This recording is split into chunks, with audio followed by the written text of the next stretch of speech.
The image does not look dangerous at first. It is only a long oval of pale light, tilted across a black field, crossed by lanes of dust that look almost like smoke caught inside glass.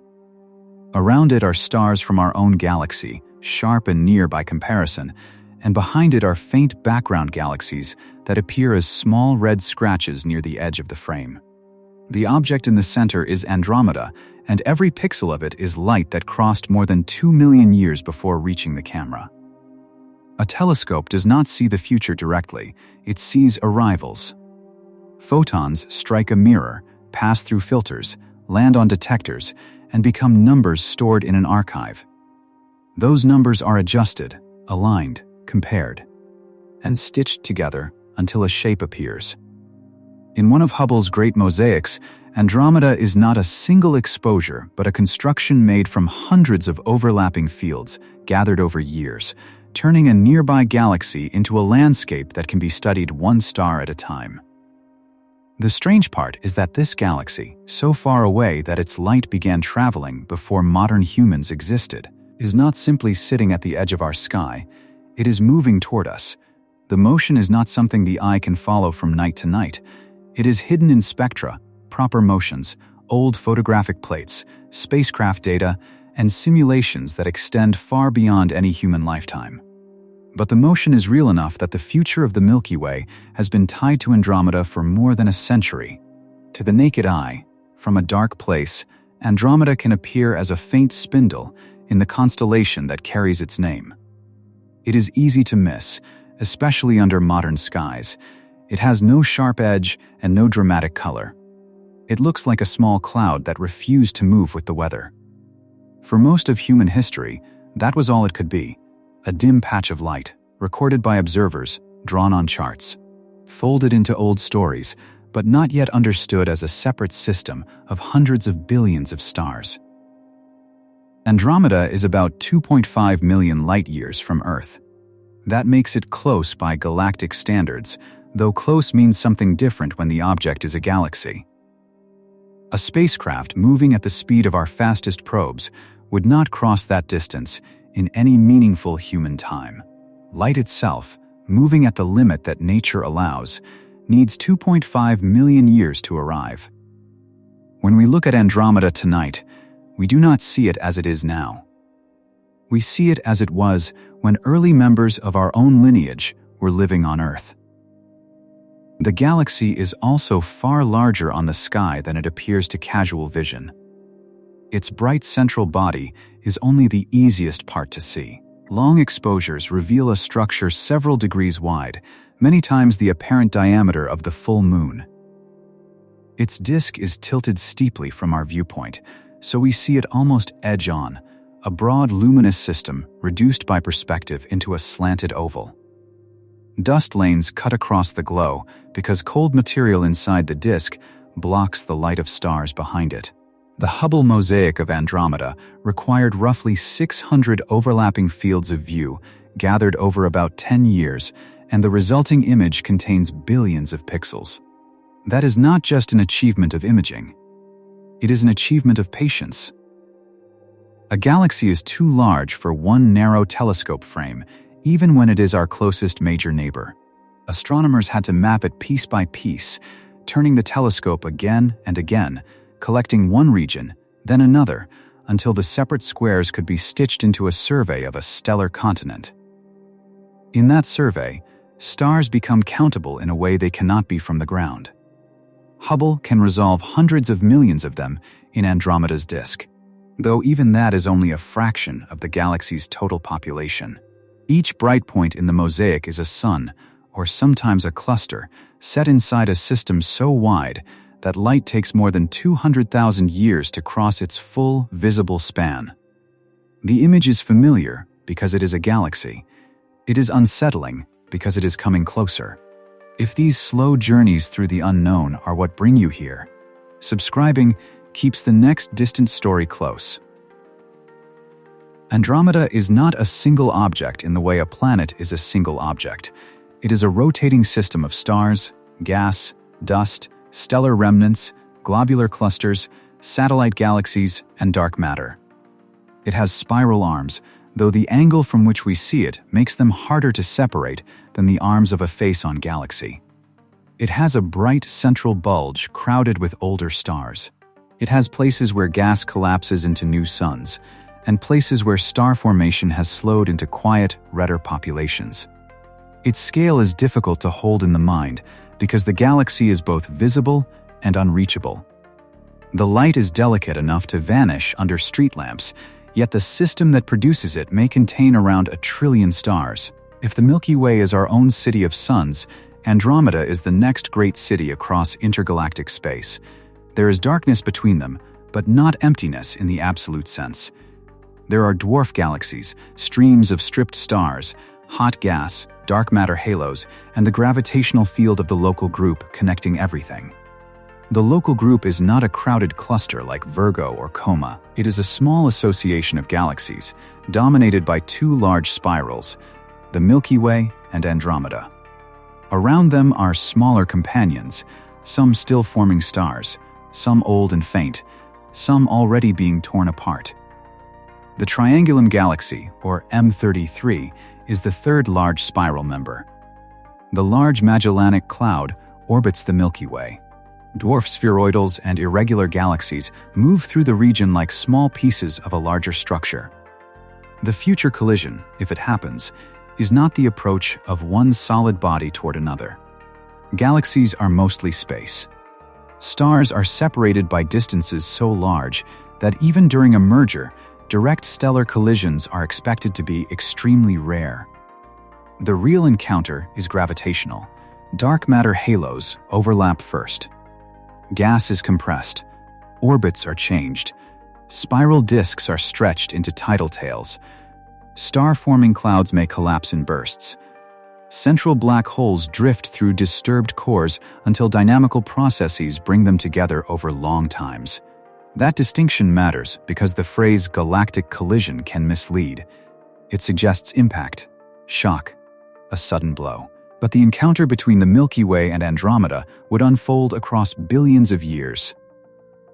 A planet orbiting a star inside one of those galaxies would not see a wall of stars racing through the sky in a single night. It would see slow changes over spans longer than species, longer than continents, longer than the remaining habitability of Earth. Even so, slow does not mean gentle. Gravity has patience that no living thing has. Over enough time, a small tug becomes a changed orbit. A slight difference in velocity becomes a new path through a dark matter halo. A galaxy disk that looked stable for billions of years can be warped and stirred until its old shape no longer survives. The collision is not dangerous in the way a meteor impact is dangerous. It is dangerous to structure, to order, to the arrangement that made the Milky Way recognizable.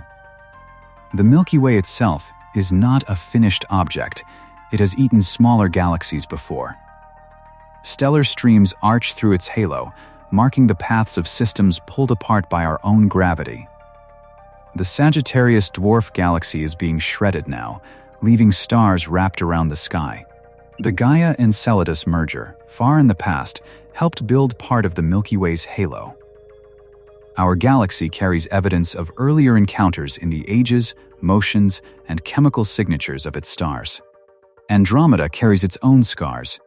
It has a large stellar halo, streams, satellite galaxies, and dust rings that suggest a history of mergers and interactions. In infrared light, cold dust in its disk outlines rings and clumps where star formation has been shaped by disturbance. In optical light, the bulge appears smooth and yellowish, dominated by older stars. In ultraviolet images, younger hot stars trace recent activity. In X-rays, compact objects and hot gas reveal a more violent layer of the same system. A galaxy is never visible in only one way. Human eyes would see a faint gray object because our eyes are poor instruments for color in low light. A telescope can separate the wavelengths. Ultraviolet shows young, massive stars. Infrared penetrates dust and reveals cooler populations. Radio telescopes map neutral hydrogen. X-ray observatories detect hot gas and compact sources. Each wavelength is a different kind of testimony, and none of them alone is the whole galaxy. The future of Andromeda and the Milky Way begins with what we can measure now. The most obvious measurement is radial motion, the motion along our line of sight. That can be found from the Doppler shift of spectral lines. If the light is stretched toward longer wavelengths, the object is moving away. If the light is compressed toward shorter wavelengths, it is moving toward us. Andromeda's light is blue-shifted. Against the general expansion of the universe, it is one of the great nearby exceptions. Most distant galaxies recede because cosmic expansion carries space itself outward on large scales. Andromeda does not follow that simple pattern because it is close enough to be gravitationally bound to the Milky Way and the local group. The expansion of the universe is not pulling apart every structure at every scale. Galaxies, stars, planets, and clusters can remain bound by gravity. Within the local group, gravity is stronger than the expansion that dominates across far larger distances. That is why Andromeda can be approaching while more distant galaxies move away. It is not violating cosmic expansion. It is living inside a smaller system where local gravity still controls the motion. The Milky Way and Andromeda formed in the same region of the early cosmic web, inside halos of dark matter that grew by accreting smaller structures. Their present motion is part of that shared history, not an isolated accident in an otherwise expanding universe. The number often given for Andromeda's approach is about 110 kilometers per second relative to the Milky Way along the line of sight, though different frames of reference can produce different quoted speeds. That is fast by human standards. It is slow compared with the distance remaining. At that pace, 1,000,000 years removes only a small fraction of the gap. The galaxies are moving across a distance so immense that even high velocity becomes a long waiting period. This is one of the hardest parts of the Andromeda story. The galaxy is coming, but not soon. It is coming on a timescale that makes human history vanish into a thin mark. Agriculture, writing, cities, telescopes, spacecraft, and every language now spoken all fit inside the final moments of the present Milky Way. The possible merger belongs to a future in which Earth itself may no longer be habitable, and the Sun will be far older than it is today. The Sun's future is not a side detail. Long before any likely Milky Way-Andromeda merger has fully transformed the night sky, the Sun will brighten enough to make Earth's surface increasingly hostile to life as we know it. Over longer times, it will exhaust hydrogen in its core and expand toward a red giant phase. The collision of galaxies is therefore not an immediate threat to Earth. It is a cosmic event unfolding on the same long scale as stellar aging. But the fact that it will not threaten us in any ordinary sense does not make it less important. It is one of the clearest examples of how the universe changes on scales too large for direct experience. The galaxies above us are not fixed decorations. They move, they grow, they consume smaller systems. They deform each other. They change their rates of star formation. The apparent stillness of the sky is only the effect of our short lives pressed against deep time. The reference point for all of this is a dim smudge in the sky. That is the humbling part. The future of the Milky Way is tied to something that a person can lose behind a thin veil of haze. In a telescope eyepiece, Andromeda can seem fragile, a soft lens of light suspended in darkness. In a physics calculation, it is a massive gravitational system, carrying enough stars, gas, and dark matter to reshape our galaxy completely. Both descriptions are true. The faint object and the future giant are the same thing. From here, the story moves through measurements, not prophecy, not myth, not a cosmic countdown carved into the sky, just light collected by instruments, motion inferred from wavelengths, tiny shifts measured over years, and simulations built from the laws of gravity.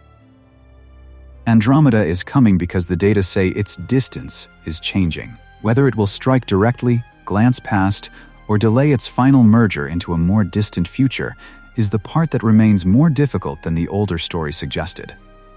The first clue came before Andromeda was even known to be a galaxy. It came as a line shifted in a spectrum, recorded by a patient observer working with glass plates and a telescope far smaller than the instruments now used to map the universe. The object was called a nebula then, because no one yet knew whether spiral nebulae were nearby clouds inside the Milky Way or separate island universes beyond it. One measurement began to break that older picture apart. The spectrograph did not show a drawing of Andromeda. It separated its light into wavelengths. Absorption lines appeared where atoms in stars removed specific colors from the continuum. Those lines had known positions when measured in laboratories on Earth. In Andromeda's spectrum, they were displaced toward the blue. The shift meant motion toward the observer. It was a physical clue carried by starlight across intergalactic space, landing on a plate as a small displacement almost no one outside astronomy would have noticed. In 1912, Vesto Slipher at Lowell Observatory measured the radial velocity of the Andromeda Nebula and found it was approaching at an extraordinary speed for the time. That measurement did not by itself reveal the full nature of Andromeda, but it showed that the spiral nebulae were not ordinary nearby clouds. They were moving with velocities that demanded a larger explanation, and Slipher's work helped open the route toward modern extragalactic astronomy. The historical order matters. First came motion. Then, distance. Edwin Hubble later identified Cepheid variable stars in Andromeda, using the period luminosity relation discovered through Henrietta Lavitt's work to show that the object was far outside the Milky Way. A faint nebula became another galaxy. The universe became larger. The light from Andromeda, already known to be moving toward us, now belonged to a system separated by millions of light years rather than thousands. That change in scale was not a small correction. It transformed the Milky Way from the universe itself into one galaxy among many. The future collision became possible only because Andromeda was no longer a cloud inside our own system. It was another gravitational island, massive enough to pull on us, massive enough to be pulled in return, and close enough that the usual recession of distant galaxies did not carry it safely away. For decades after that, the mystery was not whether Andromeda was approaching. The line of sight motion was clear. The harder question was sideways motion. A galaxy can move toward us and still miss if it has enough tangential velocity. The difference between a direct collision and a distant flyby depends on a tiny drift across the sky, a motion so small that it is almost swallowed by measurement uncertainty.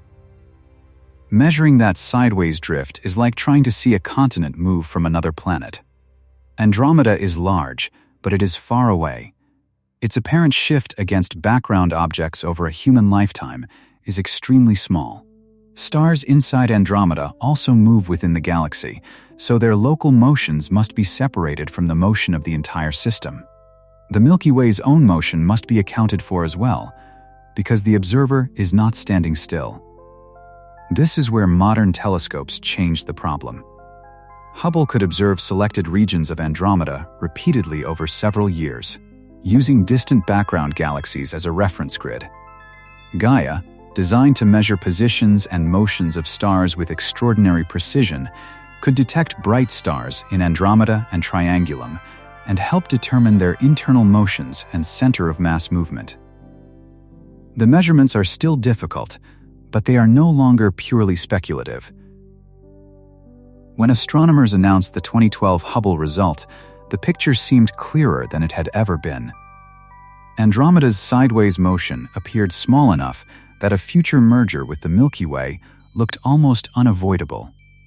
Simulations based on those data showed the two galaxies approaching over the next several billion years, distorting each other, passing through one another, and eventually settling into a single large elliptical-like remnant after additional time. The visualizations were striking because they translated orbital calculations into sky scenes. Andromeda would grow larger in the night sky. Its disk would become stretched. The Milky Way's band would warp under tidal forces. Bursts of star formation might brighten regions of gas. Later, two bright cores would appear. Then a more rounded galaxy would dominate the sky. The images were not photographs from the future. They were scientific illustrations based on simulations. For a while, that became the standard story. The Milky Way was destined for a head-on collision. Andromeda was the oncoming giant. The date was not close, but the outcome seemed settled. Then, the story became more complicated. Not because the older measurements were careless, but because better data and a more complete model revealed how sensitive the future is to small uncertainties in the present. In 2025, a new analysis using Hubble and Gaia data reconsidered the future of the local group by including more variables and the gravitational influence of major companions such as M33 and the Large Magellanic Cloud. The result did not erase the merger scenario, it weakened its certainty. Instead of a single unavoidable path, the study found a range of possible futures, including a roughly even chance that the Milky Way and Andromeda do not merge within the next 10 billion years. That is not a failure of science. It is science becoming more honest about a difficult problem. Predicting two galaxies is not like predicting two planets orbiting the Sun. A planet is compact enough that its mass can be treated almost like a point for many calculations. A galaxy is extended. It has a disk, a bulge, a halo, satellites, gas, and dark matter spread far beyond the visible stars. Its boundary is not a hard surface. Its mass is not known exactly. When two galaxies approach, the outskirts begin to matter long before the bright disks overlap. Dark matter is central to the problem because it contains most of the gravitating mass in and around large galaxies. It does not shine, absorb, or scatter light in ways that telescopes can see directly. Its presence is inferred from motions: stars orbiting too quickly, gas rotating in outer disks, satellite galaxies moving in extended halos, gravitational lensing, bending the light of background objects. In a future Milky Way-Andromeda encounter, these dark matter halos would interact before the visible galaxies appeared to touch. That halo interaction produces dynamical friction. The phrase sounds technical, but the idea is direct. As a massive galaxy moves through a background of dark matter particles and stars, it creates a gravitational wake. That wake pulls backward on the galaxy, draining orbital energy. Over time, the orbit decays. Two galaxies that might otherwise pass each other can lose enough energy to return, pass again, and eventually merge. The process is slow, but on galactic timescales it is powerful. This is why a near miss does not always stay a miss. If the Milky Way and Andromeda pass within a few 100,000 light-years, their halos can still exchange energy and angular momentum. The bright disks may survive the first passage in recognizable form, but the orbit may already be altered. The galaxies can move apart, slow, fall back, and meet again. A collision is not always a single event. It can be a sequence of approaches written across billions of years. The uncertainty begins with mass. The total mass of the Milky Way is not measured by putting the galaxy on a scale. It is inferred from the motions of stars, globular clusters, satellite galaxies, gas, and the behavior of streams in the halo. Andromeda's mass is also inferred indirectly. Different tracers give slightly different answers. The dark matter halo may extend far beyond the visible disk. Its outer shape may not be perfectly spherical. Each uncertainty changes the future orbit a little. The Milky Way contains a central bulge, a barred spiral disk, gas clouds, dark lanes, star-forming regions, old globular clusters, satellite galaxies, and a dark matter halo. Andromeda has similar components, though not identical ones. Its bulge is prominent. Its disk shows rings and disturbances. Its stellar halo is rich with streams and signs of past accretion. Neither galaxy is a simple, smooth object. Each has a history already marked by previous mergers.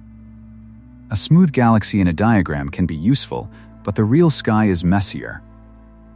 The Milky Way is being pulled by the Large Magellanic Cloud, a satellite galaxy massive enough to shift the motion of our own galaxy's center. Andromeda is accompanied by M33 and by smaller companions. Those satellites are not decorative. They add gravity. They change the center of mass, they bend trajectories, they make a two-body problem into something closer to a moving family of galaxies. This was one of the major lessons of the newer work. When the Milky Way and Andromeda are considered alone, the orbit can look more direct. When M33 and the Large Magellanic Cloud are included, the picture becomes less certain. M33 tends to pull in one direction. The Large Magellanic Cloud can pull the Milky Way out of the original orbital plane. Small changes over billions of years can decide whether the bright galaxies collide soon, graze, or avoid a merger within a defined time. The term 50-50 can sound casual, as if astronomers flipped a coin. They did something more disciplined. They considered ranges of observational uncertainty, then ran many simulations with different combinations of positions, velocities, masses, and satellite influences. Each run produced a possible future consistent with current data. Some futures led to a merger, others did not, at least not within 10 billion years. The probability came from the distribution of those possible futures. In that newer analysis, the future collision is not cancelled. It is no longer guaranteed. There remains a chance of a close encounter in the next several billion years, and a much larger chance of some deeper interaction over a longer future. But the older certainty has softened into a question. Andromeda is still approaching along our line of sight. The sideways motion and the influence of other galaxies decide what that approach becomes. A strange kind of humility enters here. The distances are enormous, the speeds are large, the equations are known well enough to model the dynamics, and yet the answer depends on measurements so small and on masses so extended that the future of two giant galaxies remains partly unresolved. The universe is not refusing explanation. It is asking for precision across millions of light years and billions of years. That is why the title can be true and incomplete at the same time. Andromeda is coming. The light is blue-shifted, the distance is shrinking. But the future collision of the two giant galaxies is not a single line on a calendar.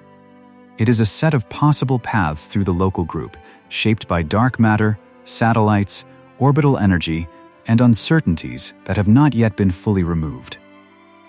The night sky gives no sign of this complexity. Andromeda does not look like a dynamic system when seen from Earth. It looks still. The same faint oval appears in autumn skies year after year. A person can learn to find it between the stars of Cassiopeia and Pegasus and see no change across a lifetime. The motion is hidden because a lifetime is too short and the galaxy is too distant. The universe often hides motion by making it too large. Open a data archive instead, and motion begins to return. A star catalog gives coordinates. A spectrum gives velocity. A series of images separated by years gives a drift measured in tiny angular units. A simulation frame shows the next step. None of these pieces is dramatic alone. Together they reveal that the galaxies are not fixed. They are moving through one another's gravity, drawn into a future that no human observer will watch from beginning to end. The Milky Way's disk is about 100,000 light-years across in its bright stellar component, with older halo stars and dark matter extending much farther. Andromeda's visible disk is larger, and some estimates place its full span at more than twice the Milky Way's bright disk. But the important point for a merger is not only the visible width. The halos are much larger than the disks, and those halos may already be reaching toward one another across intergalactic space. Andromeda's gaseous halo has been probed using distant quasars. These quasars are bright background beacons, powered by supermassive black holes far behind Andromeda. As their light passes through gas around the galaxy, atoms in that gas absorb specific wavelengths. By studying those missing wavelengths, astronomers can infer the distribution and composition of material that would otherwise be invisible. The halo is not a glowing shell. It is measured by the traces it leaves in light from beyond. If the halo were bright enough to see with human eyes, it would spread across an enormous region of our sky, far beyond the small spindle visible in dark conditions. That means the visible galaxy is only the inner display. Around it is a vast atmosphere of hot, diffuse gas, enriched by generations of stars and shaped by inflow, outflow, and earlier collisions. The first contact between the Milky Way and Andromeda is therefore not a future photograph of two bright disks touching. It is a gradual overlap of outskirts. The Milky Way has its own circumgalactic medium, a reservoir of hot and warm gas surrounding the disk. Some of that gas may eventually fall inward and form stars. Some has been driven out by supernovae and energetic processes near the galactic center. The boundary between galaxy and intergalactic medium is less like a wall and more like a fading atmosphere. When large galaxies approach, these extended reservoirs can interact before anyone looking at the visible disks would call it a collision. Gas matters because it can lose energy.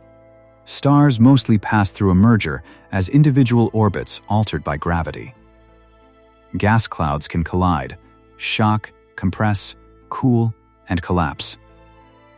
In galaxy mergers, this can trigger star formation when molecular clouds are squeezed into denser structures.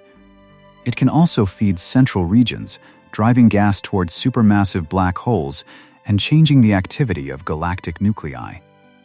The collision is therefore partly a story of gravity and partly a story of gas physics. The Milky Way and Andromeda are not as gas-rich as some young galaxies in the early universe. They are mature spirals with large populations of old stars. That means the future merger would not necessarily become the most intense starburst imaginable. Still, the disturbance could create new regions of star formation, especially where gas clouds are compressed in spiral arms, tidal features, or central inflows. New stars would be born inside a system being dismantled and rebuilt. The old shapes would not survive untouched. Spiral arms are delicate patterns maintained by disk rotation, density waves, star formation, and gravitational structure.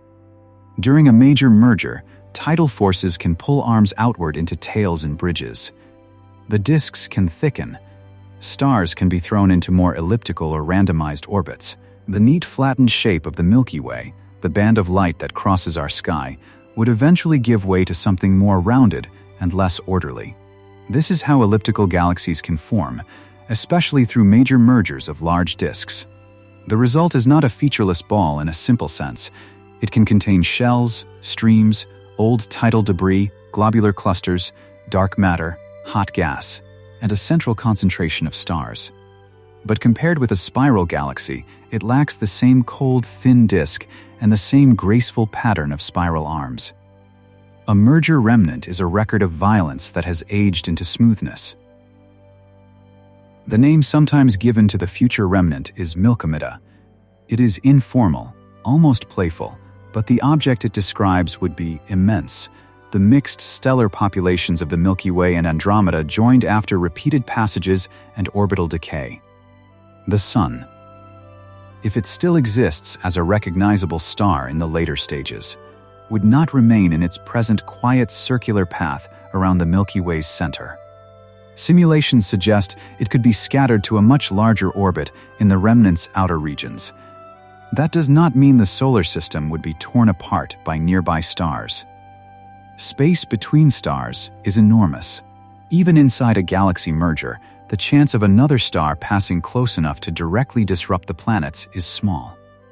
The greater change is the galaxy-scale orbit, where the Sun travels in relation to the new center, what sky of stars surrounds it, and whether the Milky Way's old disk remains visible as a recognizable band.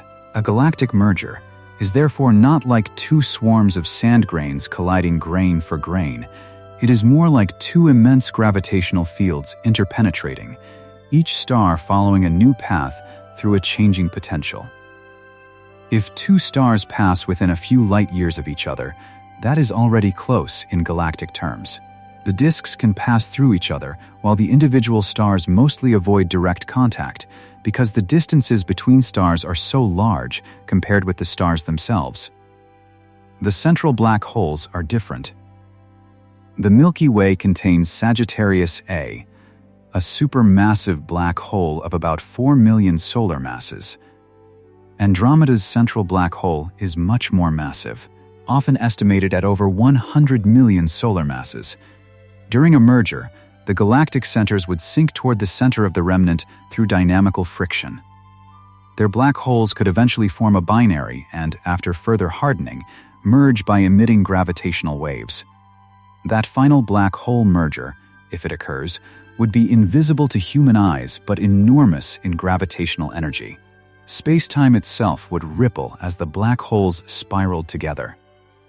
The waves would have wavelengths and frequencies suited not to ground-based detectors like LIGO, which hear smaller black hole mergers, but to future space-based gravitational wave observatories or pulsar timing arrays, depending on the masses and orbital stages. The event would be part of the deep aftermath, long after the first galactic pass. Black holes do not swallow entire galaxies during mergers. That is another common distortion. They are massive, but tiny compared with the galaxies around them. Their influence dominates only in central regions. Stars far from the center respond to the combined gravity of all the matter in the remnant, not to a single hole. Gas that loses angular momentum can feed central black holes, but most stars and dark matter remain part of the larger gravitational structure. The future remnant would also remember both parent galaxies chemically. Stars carry the composition of the gas from which they formed. Older stars have different abundances from younger ones. The Milky Way's disk, bulge, and halo contain records of past generations of star formation and supernova enrichment. Andromeda's populations carry their own record. After a merger, these populations would be mixed dynamically, but their spectra would still reveal ages and chemical histories. A galaxy is an archive written in stellar light. Blue massive stars point to recent formation. Red giants trace older populations. White dwarfs mark the cooling remains of sun-like stars. Supernova remnants show where massive stars died. Planetary nebulae display the outer layers of aging stars. Globular clusters preserve ancient stellar systems that formed early. During a merger, the archive is stirred, not erased. This makes the future collision less like destruction and more like transformation. The old galaxies would not vanish into nothing. Their matter would continue. Their stars would keep shining. Their remnants would keep cooling. Their heavy elements would remain available for later generations of stars and planets if enough gas persisted to form them. The shapes would change. The identities would become less separate. But the physical contents would not simply disappear. The same is true now on a smaller scale. The Milky Way is already made from earlier assemblies. Andromeda is already made from earlier assemblies. Every large galaxy is a historical compromise, a system that grew by absorbing gas in smaller galaxies, forming stars, losing gas, and being shaped by its environment. The coming encounter is dramatic because both partners are large, not because mergers are rare in cosmic history. In the early universe, mergers were more common because galaxies were closer together and the cosmic web was still actively building structure. Many of the smooth elliptical galaxies seen in the local universe likely carry the imprint of past major mergers. Telescope images show interacting pairs with bridges of stars, tidal tails, warped disks, and double nuclei. These are not artistic guesses. They are present-day laboratories for understanding what gravity can do to galaxies over time. Look at a system like NGC 520, and the future becomes less abstract. Two disk galaxies have collided, their shapes distorted into a bright, dusty wreck of tidal debris and star formation. Look at the antennae galaxies, and long stellar tails stretch away from the interacting pair.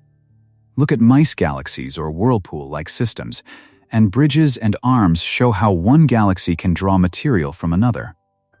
None is an exact preview of the Milky Way and Andromeda, but each displays a process the simulations also produce.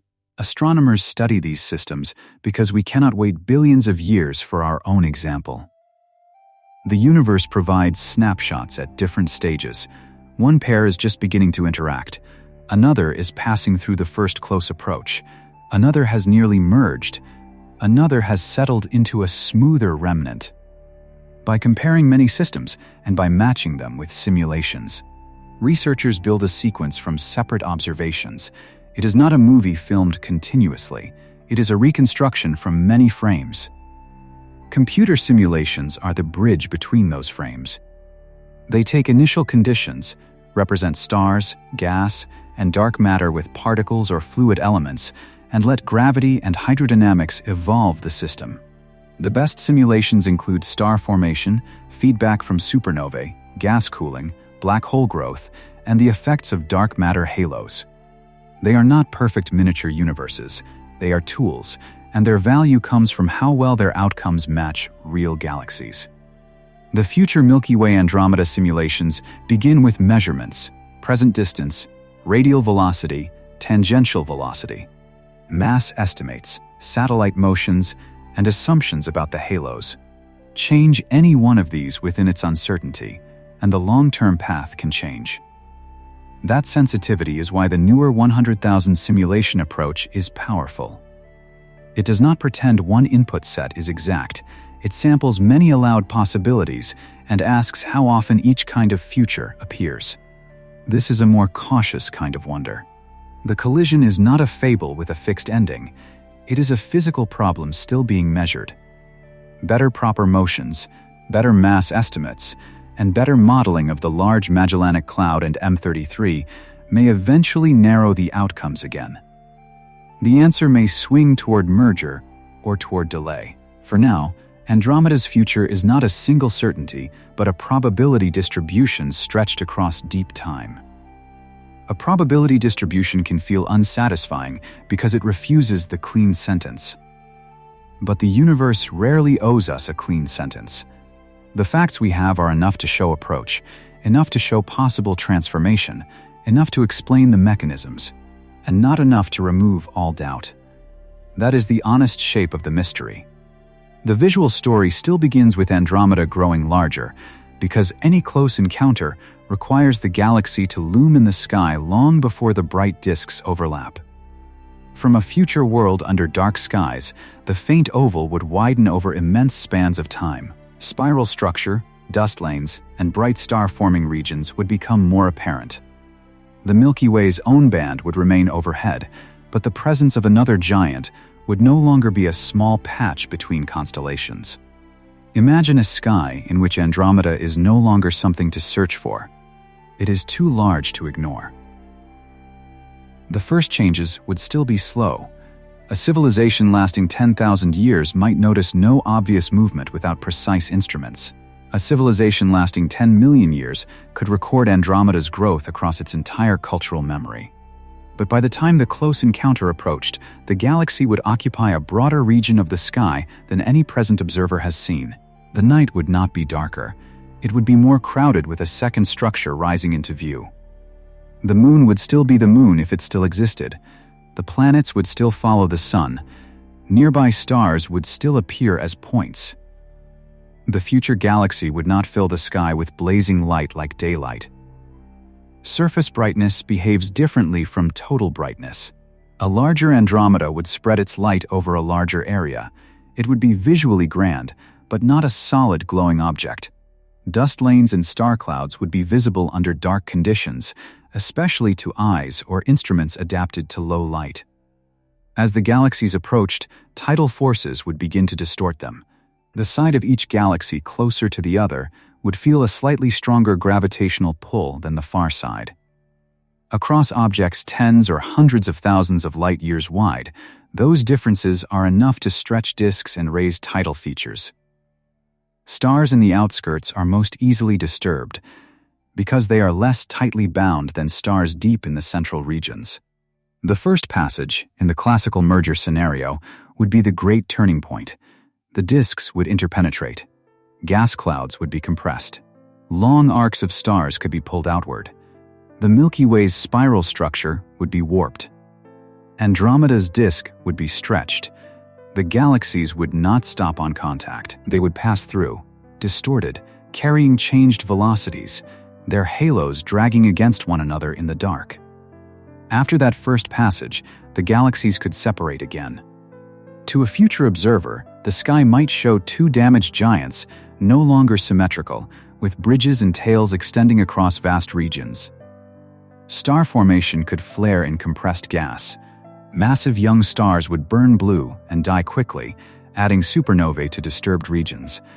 The cores might move apart, then slow under dynamical friction, and begin another fall. This part depends strongly on the exact orbit. A more direct encounter produces a faster and more violent transformation. A glancing encounter may stretch the process, preserving some disk structure longer and delaying the final coalescence. A wider passage may postpone the merger beyond the time horizon of a particular simulation. The words collision and merger compress many possibilities into one phrase, but the details matter. The galaxies are not alone during this. M33 may be pulled into the interaction. In some older scenarios, Triangulum joins the encounter and may eventually merge with the Milky Way Andromeda remnant. In some possibilities, it could pass near the Milky Way first.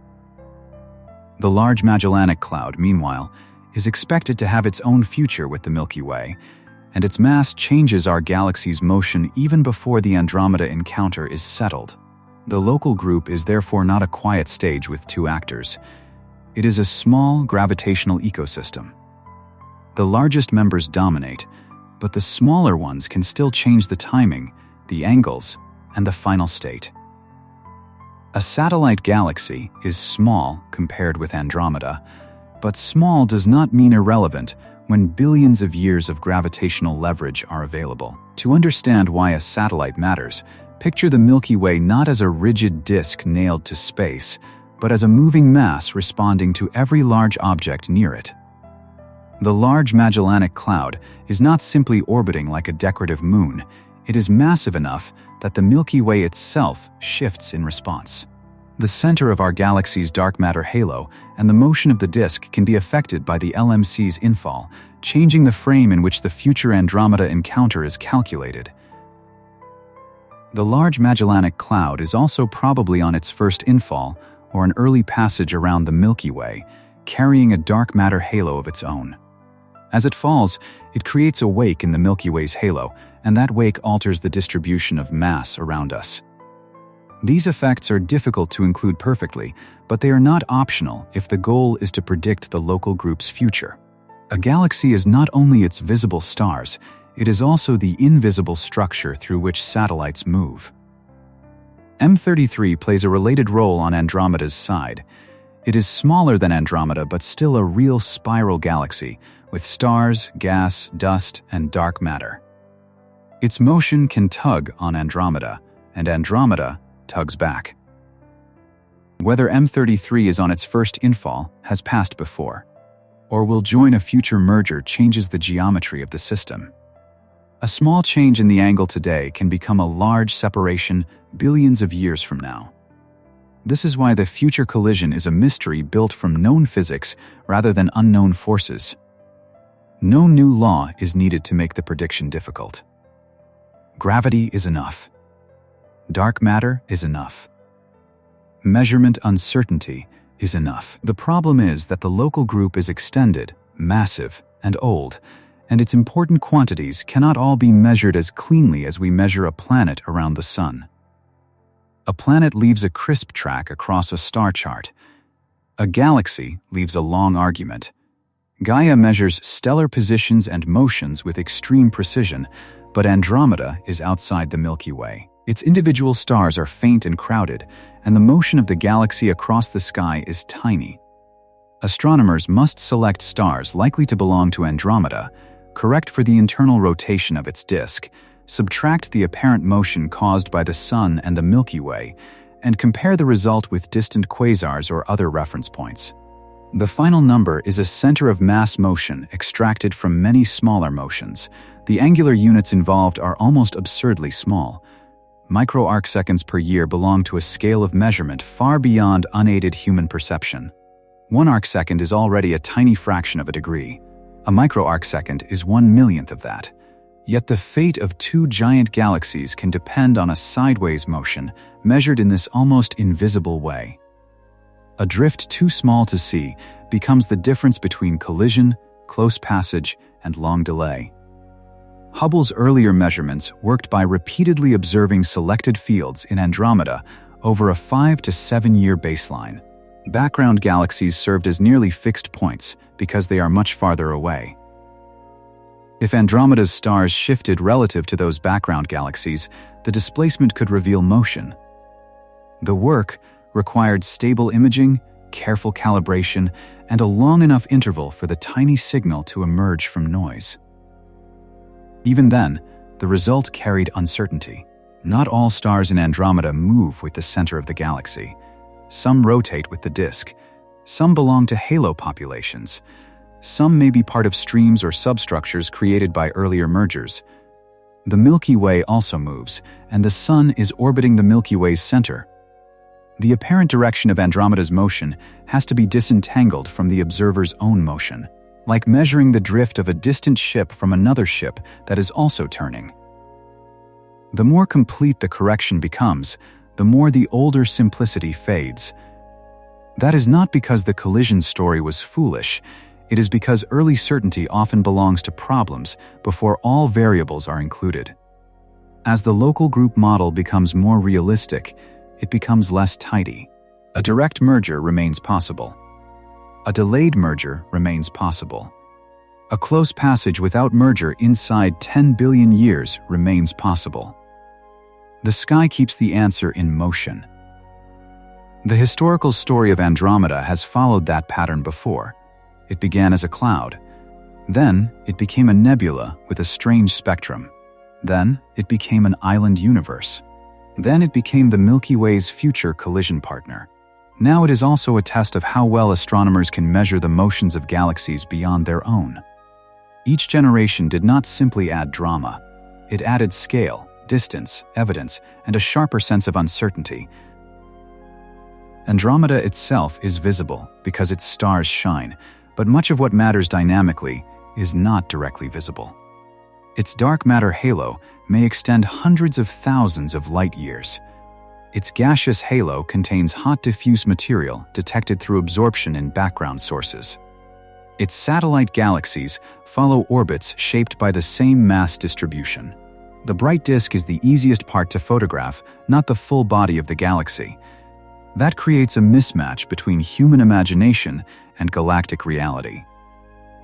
We imagine two luminous disks drifting toward each other because that is what images show. But the gravitational encounter begins in the unseen outskirts. Dark matter overlaps. Hot gas halos mix. Satellites feel changing tides. Streams may be pulled into new paths. The visible beauty of the disk is only the inner, bright sign of a much larger mass. In some models, the Milky Way and Andromeda's dark matter halos may already be close enough to influence one another significantly. The exact boundary is not fixed, because halos fade gradually into the intergalactic medium. But the general idea is important. Galaxies can begin interacting before their starlight suggests contact. Their gravity reaches far ahead of their visible matter, and in a bound group, that gravity writes the future before the disks arrive. From Earth, none of this is obvious. Andromeda rises, sets, and returns with the seasons. Its light passes through the atmosphere, through turbulence, through moisture and dust, through the glow of cities, and becomes a faint patch or a telescopic image. It does not announce its halo. It does not show its dark matter. It does not reveal its future path without instruments. The galaxy keeps most of itself hidden, even while being one of the most familiar objects beyond the Milky Way. The fact that we can infer so much from so little is one of the remarkable things about astronomy. No probe has crossed the gap to Andromeda. No spacecraft has sampled its halo. No mission has entered orbit around its central black hole. Every claim about its structure and motion comes through light, gravity, models, and comparison. This is not a weakness of the science. It is the condition under which all extragalactic astronomy works. Spectroscopy tells us composition and motion. Photometry tells us brightness and color. Variable stars tell us distance. Red giant branches and star clusters tell us population ages. Radio maps tell us where neutral hydrogen lies. Infrared surveys reveal dust and older stars.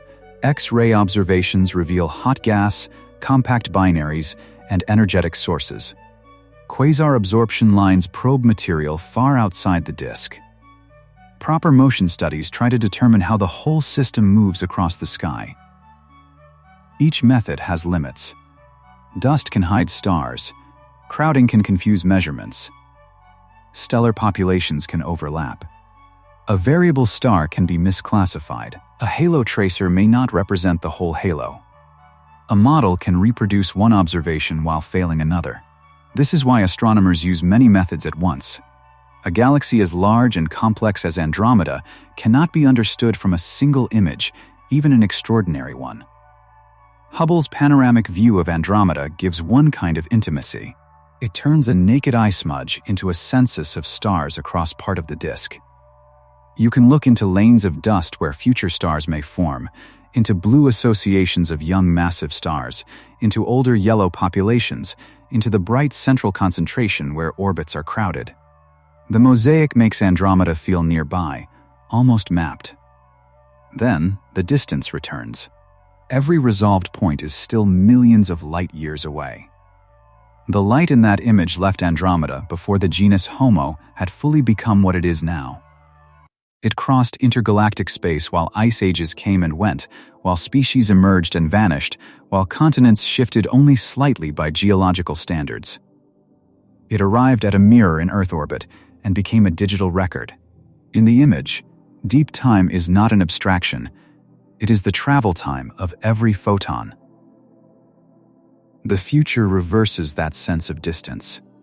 Instead of light coming from Andromeda to us, gravity is bringing the galaxies toward a possible shared fate. Nothing moves faster than light. No signal from the future comes back. But equations can extend the present forward. They are not prophecy, because prophecy does not admit error bars. They are models, and every model has conditions. A useful model is not one that sounds dramatic. It is one that can be tested against what exists now. If a simulation of a merger produces tidal tails, starbursts, shells, and elliptical remnants similar to observed galaxies, it gains credibility. If it fails to reproduce the current positions and velocities of local group members, it must be corrected. The future of Andromeda is therefore studied partly by looking at galaxies that are already colliding. Galaxy mergers appear throughout deep images of the universe. Some are grand spirals distorted by companions. Some are compact pairs with bright knots of star formation. Some show tidal streams so faint they require careful processing to reveal. Some are cluster galaxies being stripped by hot intracluster gas. The shapes vary, but the physics is shared. Gravity redistributes orbits, gas responds dissipatively, and stellar populations preserve the history after the bright disturbance fades. The antennae galaxies are among the clearest examples. Their long tidal tails extend outward like thrown material, but those tails are made of stars, gas, and dust pulled by gravity. In the central regions, compressed gas forms massive star clusters. Supernovae and stellar winds then inject energy back into the surrounding medium. The system is not identical to the Milky Way and Andromeda, yet it shows what two-disk galaxies can become when their separate structures begin to fail. NGC 520, used in recent discussions of possible encounter scenarios, offers another view, a merger already underway, dusty and distorted, with two disks no longer cleanly recognizable as separate spirals. Looking at such objects can make the Milky Way's future feel more real, but it should not make us overconfident. Every merger has its own mass ratio, gas content, orbital angle, environment, and history. Observed examples teach the range of possibilities, not a single guaranteed picture. Simulations of the Milky Way and Andromeda must also account for cosmological context. The local group is part of a larger cosmic web, with nearby groups, filaments, and voids influencing motions on broad scales. The universe expands overall, but bound structures move within that expansion. The Milky Way and Andromeda are not isolated test particles in a blank box. They formed within a region whose mass distribution still matters.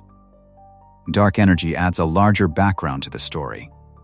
It is the name given to the observed acceleration of cosmic expansion, not a fully understood mechanism with a simple physical picture.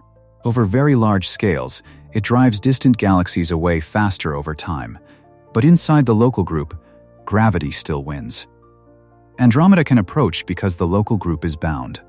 Far beyond, galaxies that are not bound will continue to recede, and in the far future, many may become unreachable in practice. The collision story is therefore local and cosmic at once. It belongs to one small neighborhood of galaxies, yet it takes place inside a universe whose expansion is changing what future observers can see. A future civilization inside a merged Milky Way Andromeda remnant might look outward and find the distant universe dimmer and more isolated, not because galaxies disappeared, but because expansion carried them beyond easier observation. On the timescale of the possible merger, many stars now shining will have died.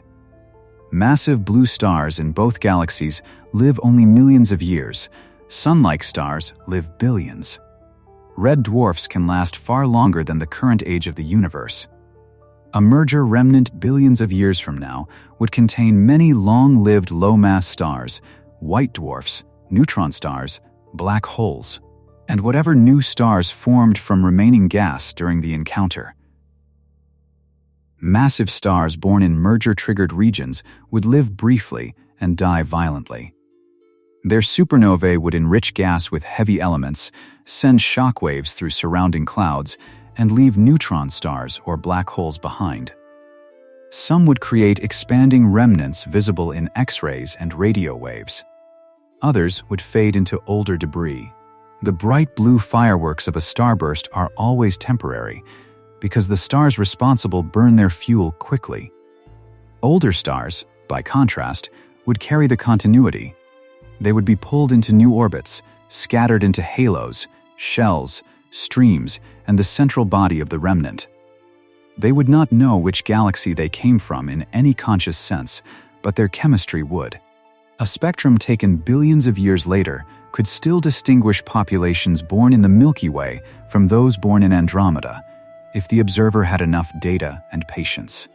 Planets would be carried along with their stars. Exoplanets orbiting quiet red dwarfs in Andromeda may survive the merger, just as planets around Milky Way stars may survive. Some planetary systems could be perturbed by rare close stellar passages, especially in dense regions, but most would remain bound to their suns. A galactic collision changes the architecture of galaxies, not the basic fact that a planet's immediate gravity belongs mainly to its star. Rogue planets would also continue moving through the changing gravitational field. Some may have been ejected from their systems long before the merger. Others could be freed by close encounters in dense clusters or near the galactic center. They would not shine except in faint infrared heat early in their lives, or by reflected light if near a star. They would be almost impossible to see across intergalactic distances, but they would be part of the matter being mixed. Star clusters could have more complicated fates.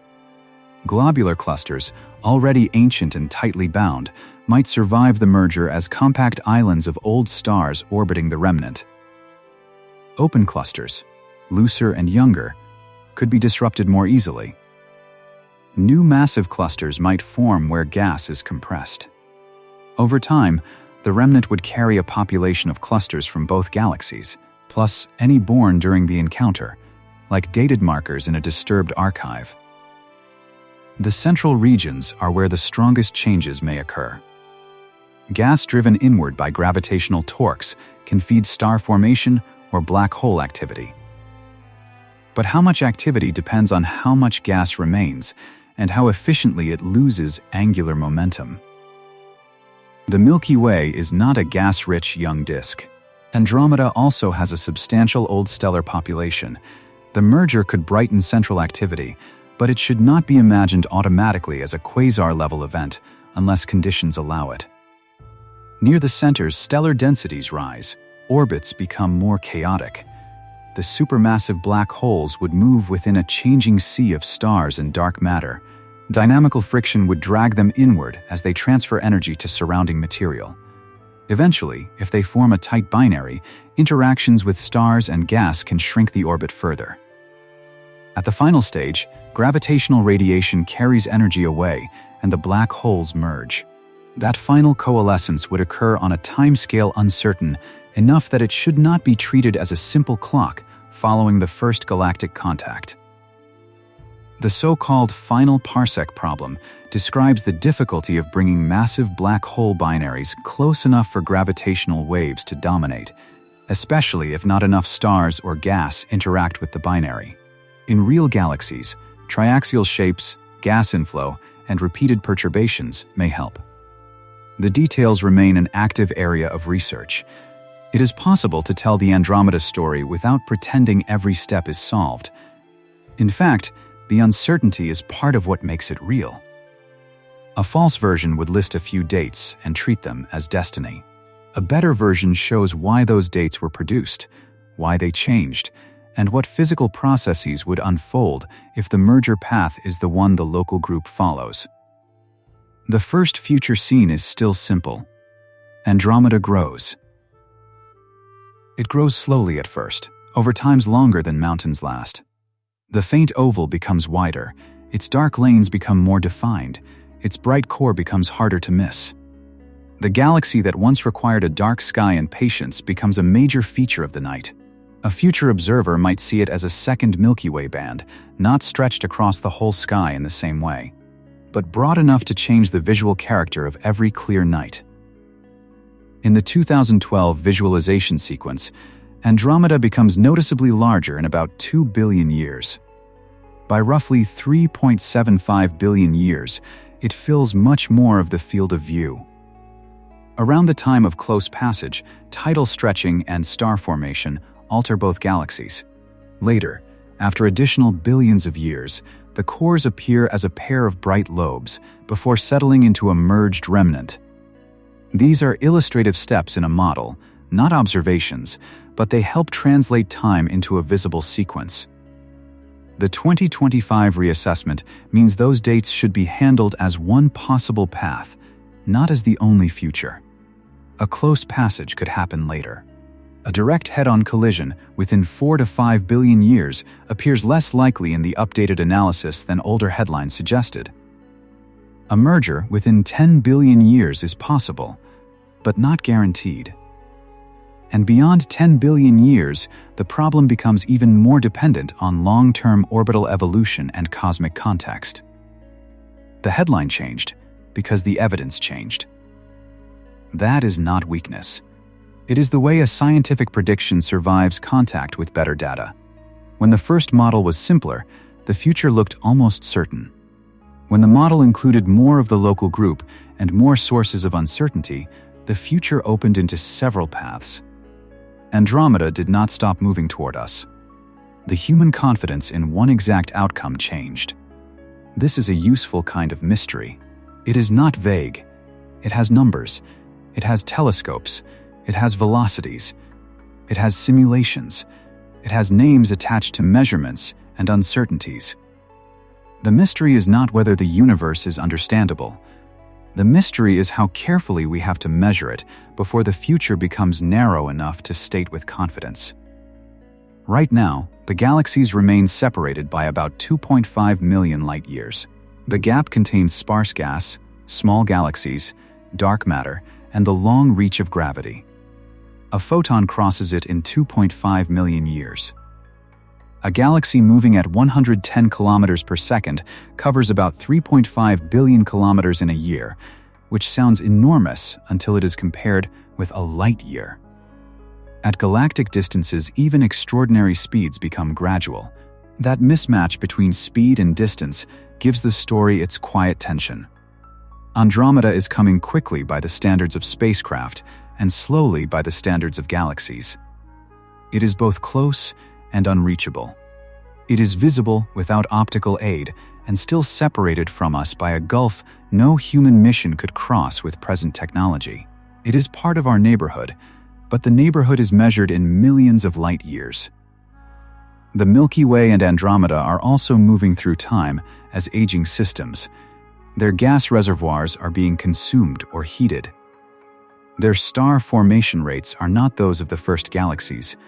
Their central black holes are mostly quiet compared with active quasars. Their disks carry histories of earlier accretion. When they meet, if they meet, it will not be as newborn galaxies in a crowded young universe. It will be as mature spirals with long memories. Maturity does not prevent disruption. A large disk can remain stable for billions of years and still be transformed by the gravity of an equal or near-equal companion. Spiral arms can be unwound. Stellar halos can thicken. Gas can fall inward. Satellites can be scattered or swallowed. The old order of the local group can be rearranged into a new central remnant, with smaller galaxies orbiting or merging over longer time. The Milky Way's own central bar may respond to such a disturbance. Bars in spiral galaxies redistribute angular momentum, drive gas inward, and shape stellar orbits. During a merger, bar structure can be strengthened, weakened, or destroyed depending on timing and geometry. Andromeda may also have bar-like or boxy structures in its central regions. The inner dynamics of both galaxies would not be passive. They would participate in the larger transformation. Dust lanes would change too. Dust is not merely dark decoration in images. It consists of tiny grains made from elements forged in stars and expelled through winds and supernovae. It helps cool gas, shields molecules from radiation, and participates in star formation. During an interaction, dust can be compressed into dense lanes, torn into streams, heated by young stars, or blown outward by feedback. Processed telescope images would show these changes differently in optical, infrared, and submillimeter light. Molecular clouds would be among the most important sites of new activity. These are cold, dense regions where stars form when gravity overcomes internal pressure, turbulence, and magnetic support. In a merger, tidal forces and shocks can gather gas into denser structures. Some clouds collapse into clusters. Massive stars ignite, flood their surroundings with ultraviolet radiation, and carve bubbles into the gas. The same encounter that damages galactic structure can create new stellar generations. Not all gas forms stars. Feedback can heat and disperse clouds. Supernova explosions can drive material into halos. Radiation pressure can push dust. Black hole activity can inject energy into surrounding gas. Some material may become too hot or too diffuse to collapse efficiently. Galaxy evolution is not a simple conversion of gas into stars. It is a balance between gravity, cooling, turbulence, magnetic fields, stellar feedback, and environment. This balance is why two merging galaxies can look bright in one wavelength and exhausted in another. Ultraviolet may reveal young stars. Infrared may show dust heated by those stars. Radio may trace cold hydrogen drawn into tails. X-rays may show hot gas and compact objects. Optical images may show tidal debris and old stellar populations. The same collision is many processes at once, separated by the instruments used to observe it. A future telescope inside the merger would not see the event in one picture. It would collect fragments, a map of hydrogen, a spectrum of a star forming knot, a proper motion catalog of nearby stars, a gravitational wave signal from a black hole binary, a deep image of a tidal tail. The full story would have to be assembled just as we assemble Andromeda's story now. The human part of the story is brief, not because it is unimportant to us, but because it is short compared with the orbit. A civilization can build observatories, record spectra, measure proper motions, and launch telescopes above the atmosphere. It can understand that a galaxy is approaching. It cannot remain unchanged across 5 billion years to watch the entire approach. The evidence outlasts the observer. Earth itself is not expected to remain the same world across the relevant timescale. The sun slowly brightens as hydrogen fusion changes the core. Climate models of Earth's distant future suggest that increasing solar luminosity will eventually destabilize the planet's surface environment. Oceans may be lost. Carbon cycles may fail. Long before the Milky Way and Andromeda complete any merger, Earth's habitability for surface life as we know it may already have ended. That does not mean the solar system disappears immediately. The Sun will continue evolving for billions of years. The planets will continue orbiting unless later solar mass loss and tidal effects change their paths. The point is that the galactic merger belongs to a future in which Earth is not the same familiar platform from which astronomy began. The event is not a disaster waiting for us. It is a transformation scheduled beyond the ordinary reach of our species and our planet. This is where scale can become almost misleading. Saying 4 billion years or 10 billion years gives the impression of numbers lined up neatly, but a billion years is not merely a large amount of time.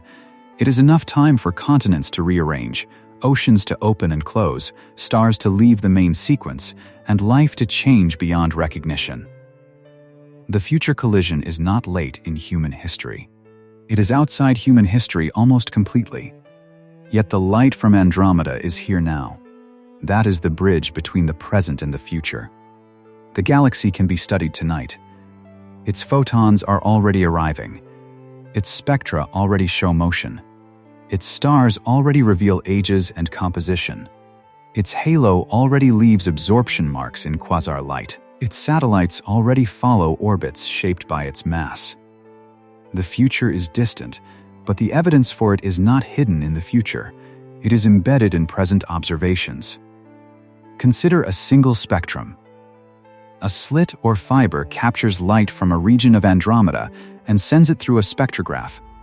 The light spreads into a band of wavelengths. Dark absorption features appear where stellar atmospheres removed specific colors. If those lines are shifted from their laboratory wavelengths, the shift gives velocity along the line of sight. Across the disk, different regions show different velocities because the galaxy rotates. Add them together carefully, and a larger motion emerges.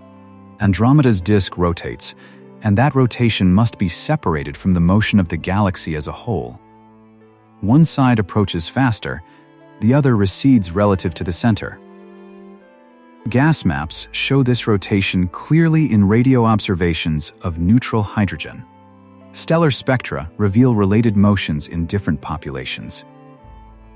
Without correcting for rotation, a measurement of Andromeda's motion would mix local orbital behavior with the center of mass velocity that matters for the future encounter. Proper motion adds another layer. A star in Andromeda moves around Andromeda's center. The Sun moves around the Milky Way's center. The Milky Way moves in the local group. The measuring spacecraft moves around the Sun or Earth. A distant quasar provides a reference because it is so far away that its apparent motion is negligible for this purpose. The final value depends on subtracting all the motions that do not belong to Andromeda's drift across the sky. In the end, a galaxy's future can rest on tiny angular displacements measured between images separated by years. A star field that looks unchanged to the eye becomes a map of motion when treated with enough precision. Background galaxies become fixed nails in the fabric of the measurement. The Andromeda stars shift by almost nothing, and that almost nothing has to be read correctly. A wrong sideways velocity could change everything. Too little tangential motion, and the galaxies fall nearly straight together. More tangential motion, and they pass with a wider separation. A satellite's pull can tilt the path. A different mass estimate can change the gravitational focusing. Over billions of years, small uncertainties do not stay small. They open like cracks in a long calculation. This is why the newer result feels different from the older one. It does not make Andromeda less real. It makes the prediction more complete. The same data that sharpen our knowledge can also reveal how much remains unconstrained. In science, better instruments do not always produce simpler answers. Sometimes they expose the complexity that earlier measurements had smoothed over. If a future collision does occur, the sky would change in stages. Long before the disks physically overlap, Andromeda's apparent size would increase. Its bright core would sit among constellations that would themselves slowly change as nearby stars move through the Milky Way. The familiar patterns of the night sky would not survive billions of years either. Orion, Cassiopeia, and the Big Dipper are temporary arrangements of stars at different distances. Stellar proper motions inside the Milky Way will reshape constellations long before Andromeda dominates the sky.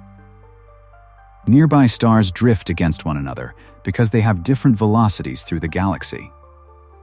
The constellations are line-of-sight patterns, not physical groups in most cases. Over tens or hundreds of thousands of years, their shapes change. Over billions, they are completely different. The Andromeda encounter would arrive in a sky without our present star pictures. That makes artistic future skies both useful and limited. They show the galaxy growing, but they often preserve a human horizon and a familiar sense of night. In reality, the planet beneath that sky, if any observer stood there, would not be our Earth in any ordinary sense. The atmosphere, surface, continents, life, and even the sun's brightness would have changed. The image is a bridge for imagination, not a literal promise. Still, the visual sequence helps explain the mechanics. At first, Andromeda grows larger because distance decreases. Later, tidal forces stretch it, because the gravitational pull is stronger on the near side than the far side. Gas becomes compressed because clouds collide and shock. Star formation brightens certain regions because dense gas collapses. The Milky Way warps because its disk responds to the same external gravity. The cores approach after repeated passages because dynamical friction removes orbital energy. After the first close passage, the galaxies would no longer be what they were. A disk can recover from mild disturbance, but a major encounter with a comparable galaxy leaves deeper marks. Stellar orbits become heated. The disk thickens. Tidal tails carry stars and gas outward. Some material may be ejected into the halo or intergalactic space. Bound matter falls back later, forming shells and streams around the remnant. The amount of star formation depends on gas. Two gas-rich young galaxies can produce a bright starburst during a merger. The Milky Way and Andromeda, by the time they meet, may contain less cold gas than they do today. The Sun will be older, and many present gas clouds will have formed stars or been heated. The encounter may still create new stars, but it should not be described as if every part of both galaxies ignites at once. Massive stars born in compressed gas would live only a few million years. They would shine blue and ultraviolet, carve ionized bubbles, and then explode or collapse. Their deaths would seed the remnant with heavier elements. Lower mass stars born at the same time would persist much longer, joining the mixed population. A merger-triggered stellar generation would therefore leave a chemical and dynamical signature that could be identified long after the bright phase ended. The old stars would be the majority. Stars like the Sun, red giants, red dwarfs, white dwarfs, and ancient halo stars would become part of a new gravitational arrangement. Their sky would change if planets around them remained. A star that once orbited in the Milky Way's disk might find itself in the outer halo of the remnant. A star from Andromeda might pass through regions once dominated by Milky Way populations. The idea of home galaxy would become physically blurred. It is tempting to imagine the Milky Way losing to Andromeda, or Andromeda invading the Milky Way. That is not how the physics works. The galaxies are not countries. They do not have intentions or borders. They are masses moving through a shared gravitational field. If they merge, both are transformed. The final system is not one victor standing over another. It is a mixed remnant made from both. The word collision carries violence because structure is destroyed, but matter is conserved. Stars remain stars until their own evolution changes them. Gas becomes stars, hot plasma, or diffuse halo material. Dust is heated, shattered, or incorporated into new clouds. Dark matter particles pass through and redistribute in a new halo. The old spiral identities vanish, but the ingredients continue.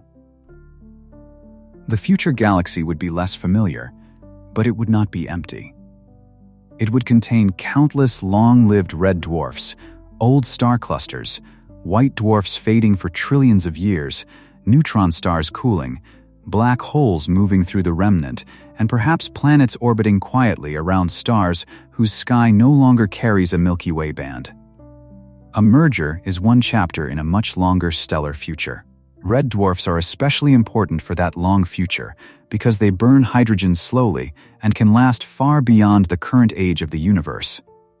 If planetary systems around some red dwarfs remain stable, they could outlive the merger by enormous spans of time.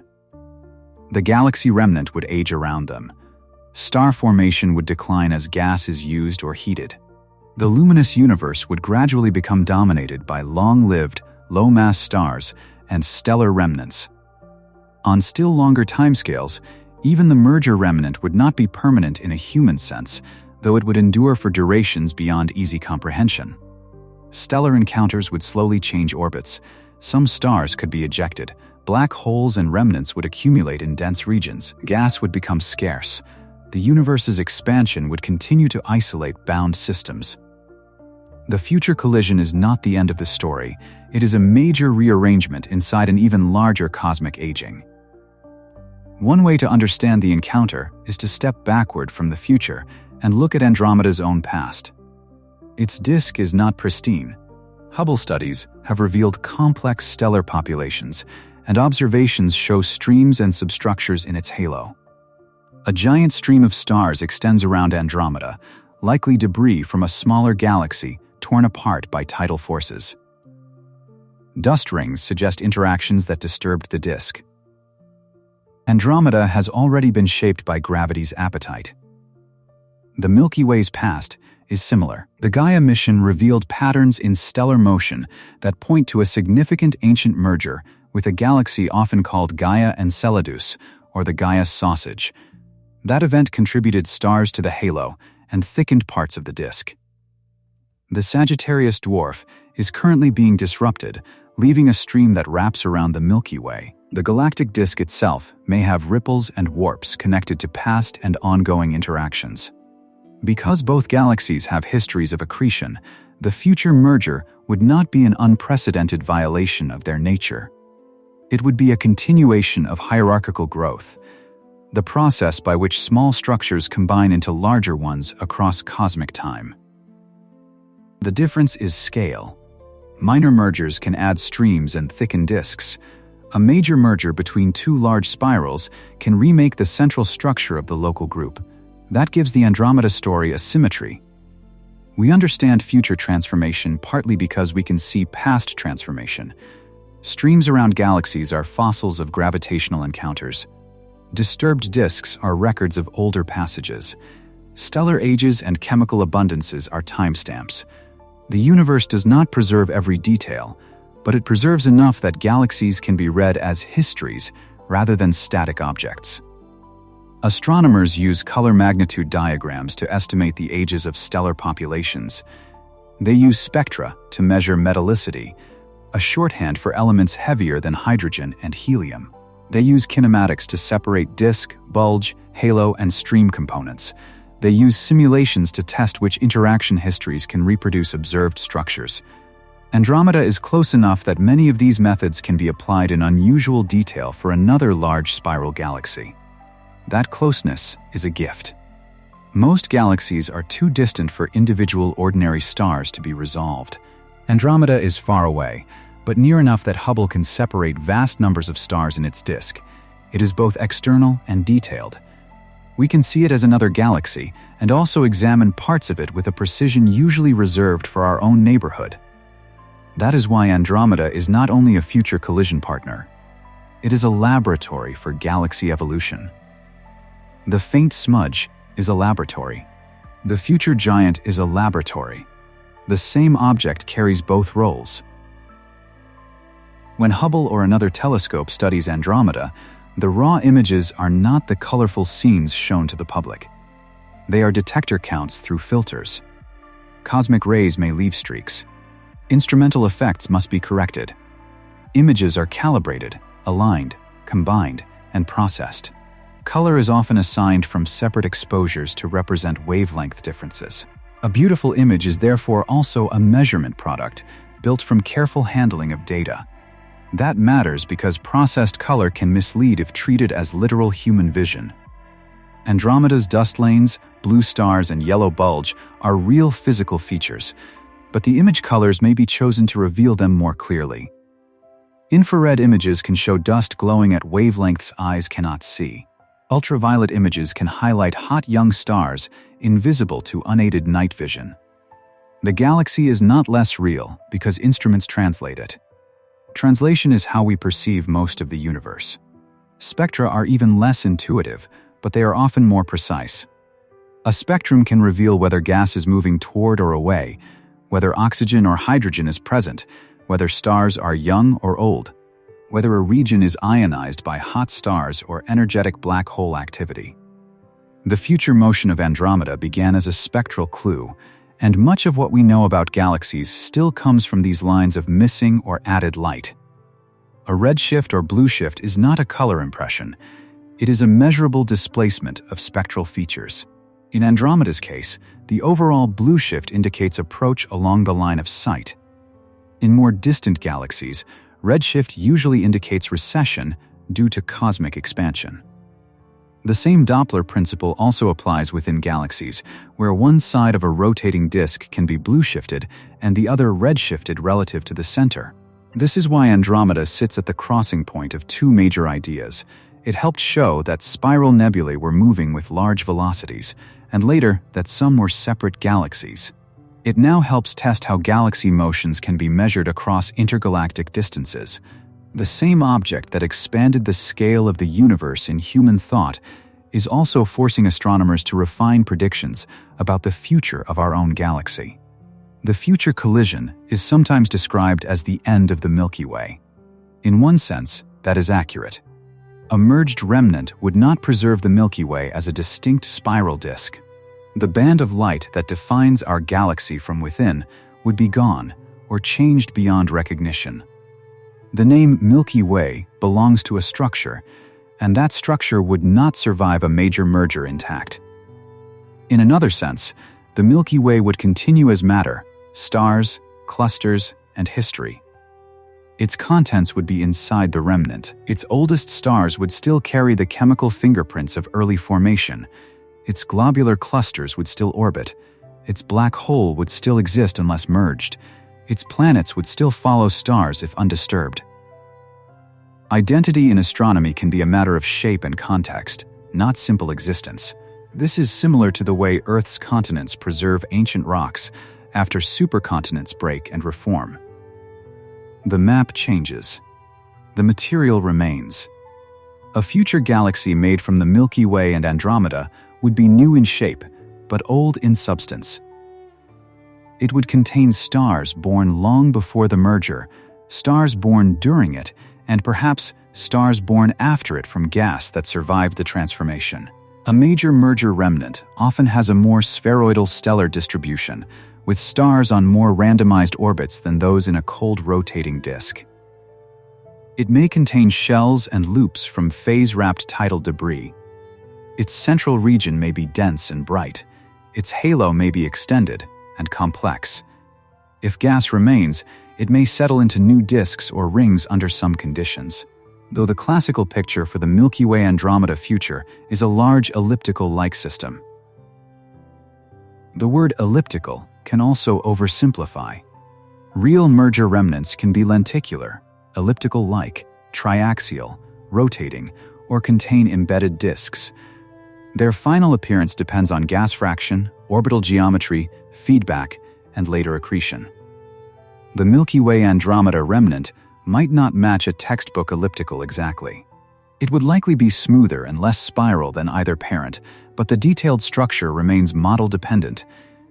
If future astronomers lived in that remnant, their view of the wider universe might be poorer in some ways and richer in others. From inside a smooth old galaxy, dust lanes and a bright Milky Way band, might be less prominent. The sky could contain a broad central glow and many old stars. Distant galaxies might be harder to study if cosmic expansion has carried them farther away and made them fainter. The local group's merged remnant could feel more isolated. This connects the Andromeda encounter to the far future of cosmology. As dark energy continues accelerating expansion, galaxies not gravitationally bound to us recede beyond practical observation. A future civilization in the merged local group might see fewer external galaxies, depending on the time. Evidence for the Big Bang, cosmic expansion, and the broader cosmic web could become harder to access. The merger would happen inside a universe becoming more observationally lonely. That is not needed to understand the collision, but it changes the emotional scale. We live at a time when Andromeda is close enough to study, distant galaxies are visible, the cosmic microwave background can be measured, and the large-scale structure of the universe can be mapped. The future remnant may inherit the products of those discoveries. But the sky itself will not always provide the same evidence with the same clarity. Astronomy is partly a matter of when observers happen to exist. We exist before the Milky Way's major future transformation, while Andromeda is still separate. We can see the spiral galaxy as an outside object. We can measure its approach before the encounter. We can study other mergers across the universe as examples. This timing is temporary. Billions of years from now, the distinction between the two galaxies may be gone, and the chance to observe them as separate neighbors will have passed. The Andromeda galaxy will continue evolving during that time. Stars will age, gas will form new stars or be heated. Supernovae will enrich the interstellar medium. Satellite galaxies may be absorbed. The same is true for the Milky Way. The two galaxies that eventually meet, if they do, will not be identical to the galaxies observed now. They are already changing before the encounter begins in earnest. This is another reason dates are approximate. When people hear that a collision may happen in 4 billion, 5 billion, 6 billion, or 10 billion years, the numbers can sound like scheduled appointments. They are outputs from models with assumptions. The galaxies themselves will evolve during the waiting period. Their masses, gas content, satellite systems, and internal structures may change. A precise future requires knowing not only motion now, but evolution along the way.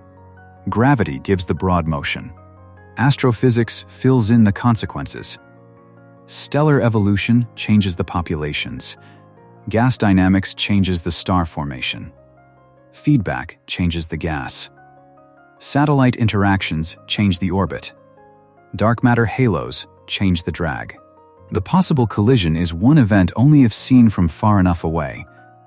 Up close, it is many processes entangled. That entanglement is why the story should be told slowly, not because the universe is vague, but because the details deserve space. A galaxy is not a symbol. It is a physical system made of matter, energy, motion, and time. Andromeda is coming in the sense that gravity is reducing the distance. But what that coming becomes is written in details we are still measuring. The first part of that detail is distance.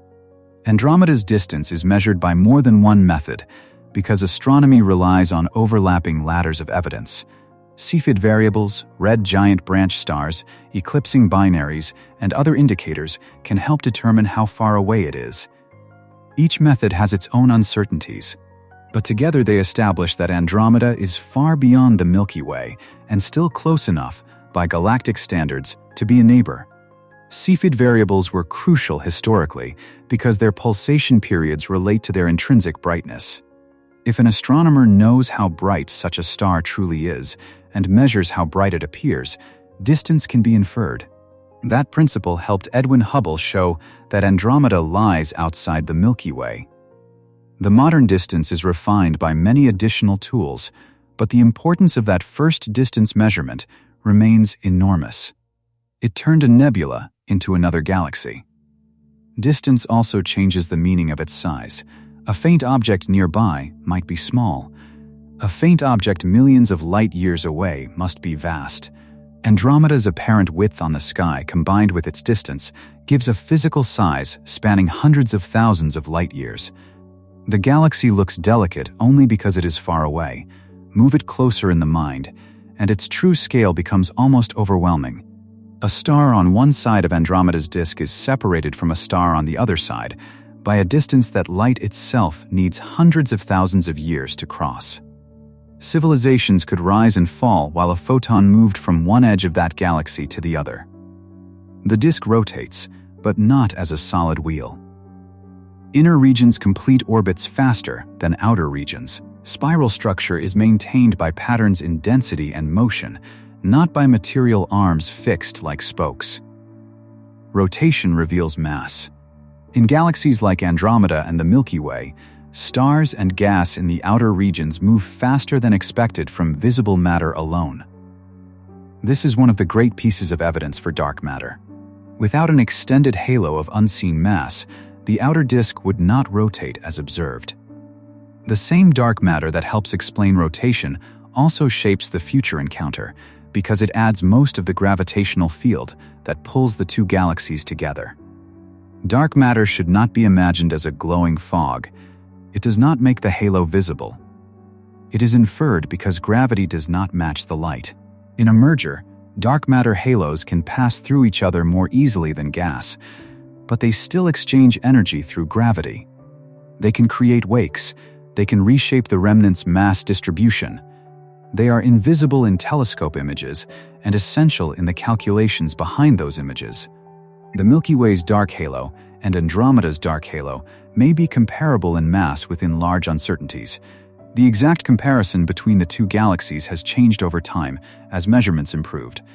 Andromeda has more stars, but total mass depends heavily on the dark halo. Some studies have suggested the Milky Way may be closer in total mass to Andromeda than once thought. That uncertainty affects the dynamics of the future encounter. If one galaxy were much more massive, the smaller would be more clearly captured and disrupted. With two large spirals of comparable importance, the interaction is mutual. The Milky Way pulls Andromeda.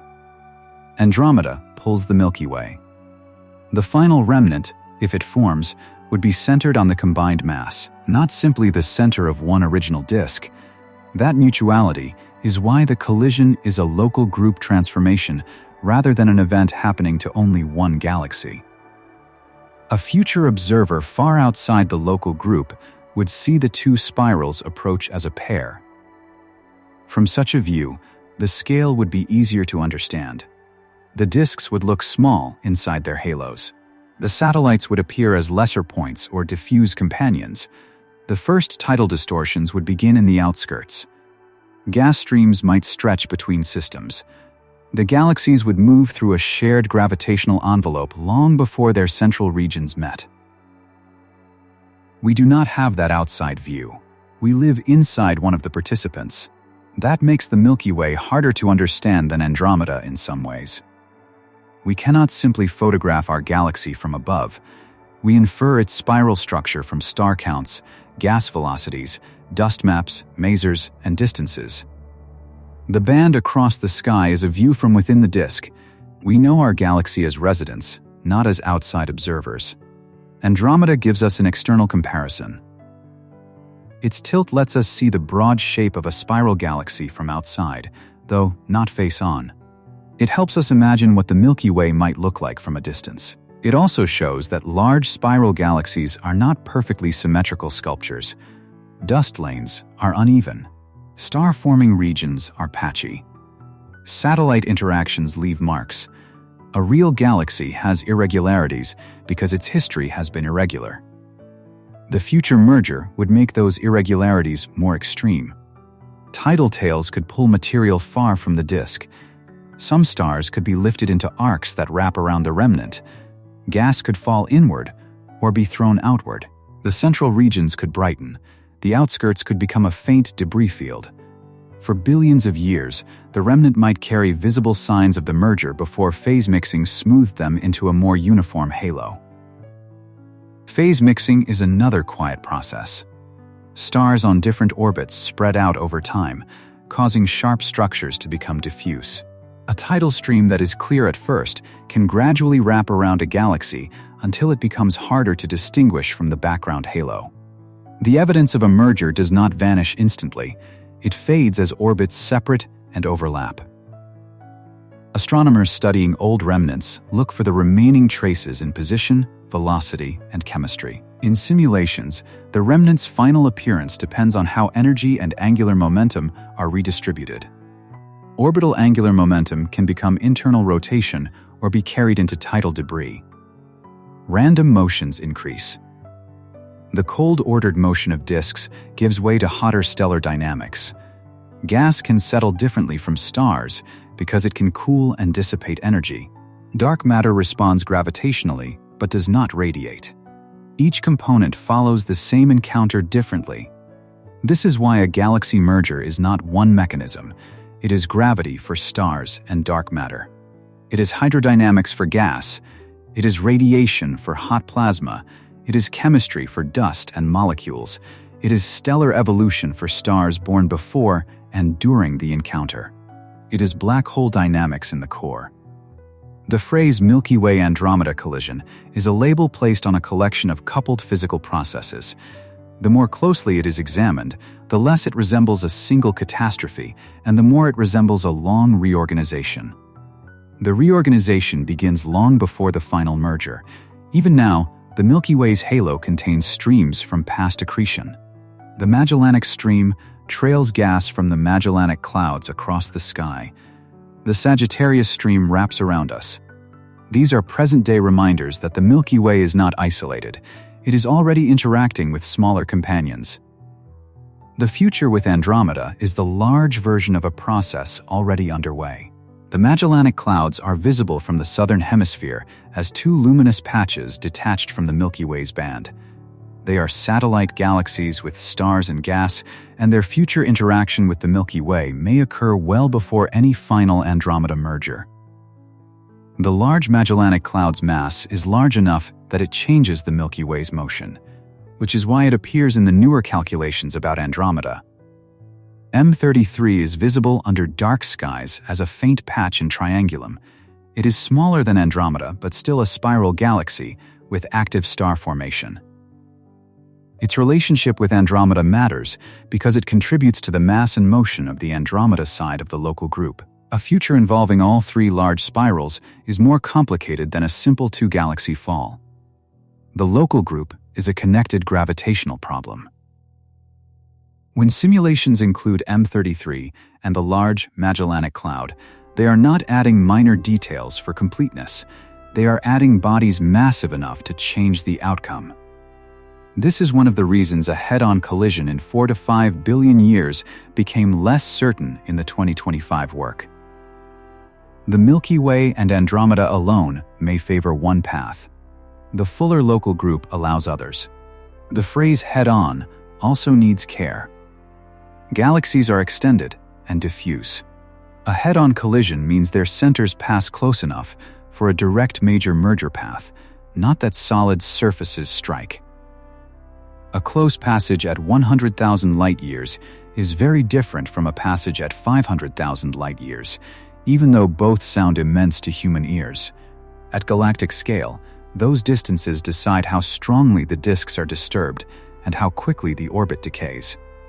In the updated 2025 analysis, there remained a small chance of a head-on collision within the next 4 to 5 billion years, while the chance of a collision within 10 billion years was closer to even.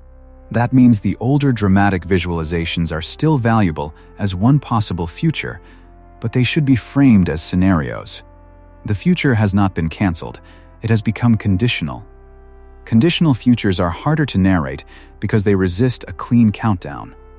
But they are more faithful to the evidence. A galaxy can be approaching without guaranteeing one exact kind of encounter. A system can be bound without merging inside a chosen time window. A close passage can lead to eventual merger beyond the model horizon. Precision requires saying what the simulation tested and what it did not settle. The Milky Way and Andromeda may therefore be best understood as two giants already involved in a long gravitational negotiation. Their current motion brings them closer. Their halos and satellites complicate the path. Their final state depends on quantities being measured with increasing care. The outcome is not arbitrary, it is physical. It is just not fully pinned down. If the classical merger path is followed, the later stages would be spectacular in structure, though not necessarily in immediate brightness from any one planet. After the first passage, the galaxies separate, then return. Each pass removes energy, the cores sink closer, tidal debris wraps around the system, gas loses angular momentum. Star formation may occur in bursts. Eventually, the centers coalesce into one remnant. During this process, the Milky Way's disk would lose its identity. The thin pattern of spiral arms depends on ordered rotation. A major merger heats and scrambles that order. Stars that once moved on nearly circular paths can be thrown into elongated orbits. The vertical thickness of the stellar distribution increases. The band of the Milky Way, as seen from within, would no longer be the same luminous road across the sky. Andromeda's disk would also be damaged. Its rings, dust lanes, and spiral structure would be stretched and mixed. Some of its satellite galaxies might be absorbed, others might survive in altered orbits. The central bulge would merge with the Milky Way's central regions. Old stellar populations would become part of a common halo and central body. The galaxy that now appears as a slanted oval would lose its separate outline. If enough gas is driven inward, the central star formation could become intense for a time. But gas consumption, heating, and feedback would eventually reduce the fuel. The final remnant would likely have lower star formation than the combined spirals did during their active phases. Many elliptical galaxies today are dominated by old stars and contain hot gas that does not cool easily into new star-forming clouds. The future remnant may age into that quieter condition. Quiet does not mean simple. A quiet old galaxy still contains stellar remnants, globular clusters, low-mass stars, dark matter, hot gas, and traces of every event that built it. It may look smooth in a shallow image and complicated in a deep one. Long exposures could reveal shells and streams. Spectra could reveal multiple populations. Dynamics could reveal a triaxial shape. The surface calm would be the result of time, not the absence of history. The Sun's role in the merger is often reduced to whether it will be thrown outward. In simulations, the solar system's exact fate depends on the orbit and timing, but one common result is that the Sun could end up farther from the center of the remnant than it is from the Milky Way's center now. This would change the galactic background around the solar system, but by then, the Sun's own evolution would be the dominant fact for any planets still present. The Sun is currently about halfway through its main sequence lifetime. In several billion years, it will be brighter and older. Later, it will expand into a red giant, lose mass, and eventually leave behind a white dwarf. The galactic collision and the Sun's evolution overlap in time, but belong to different kinds of physics. One is the dynamics of galaxies. The other is the life cycle of a star governed by nuclear fusion, hydrostatic balance, and mass loss.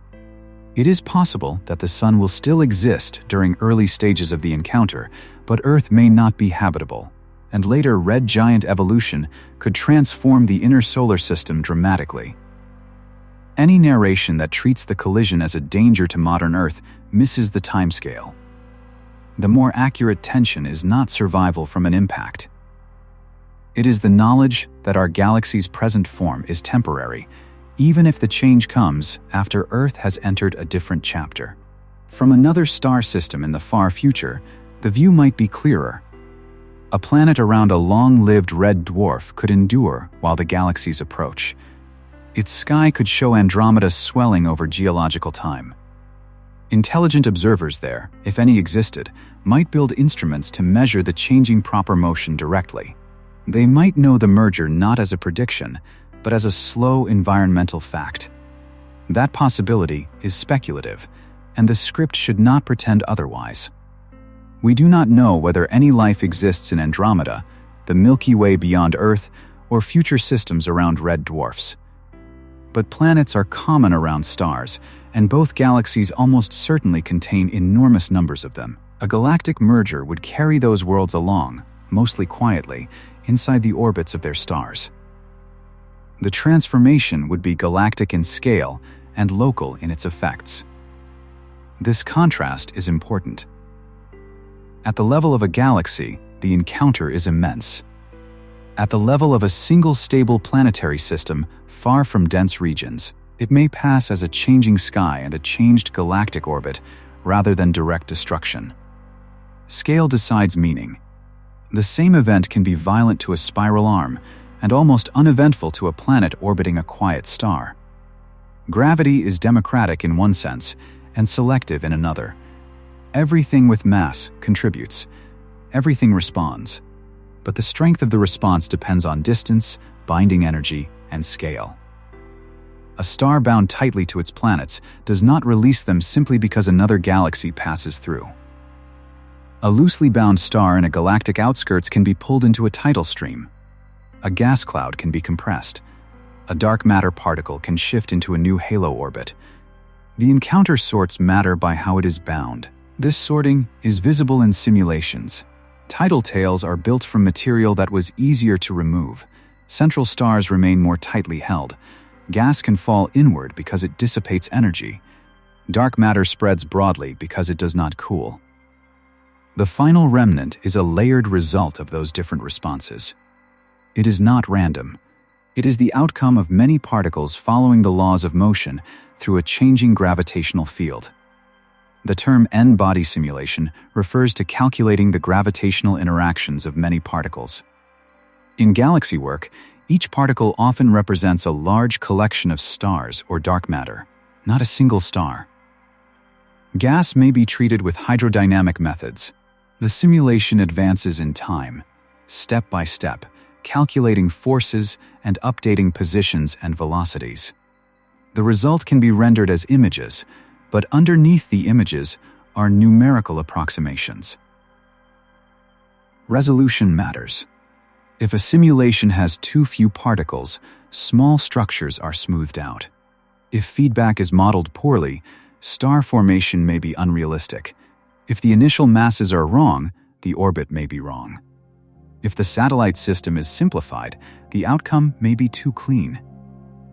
This is why simulation results are always linked to assumptions. They are not visions. They are experiments performed in mathematics. Still, they allow a kind of time travel that observation alone cannot.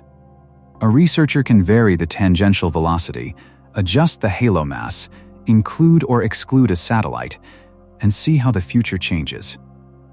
The model is not the universe, but it reveals which quantities matter most.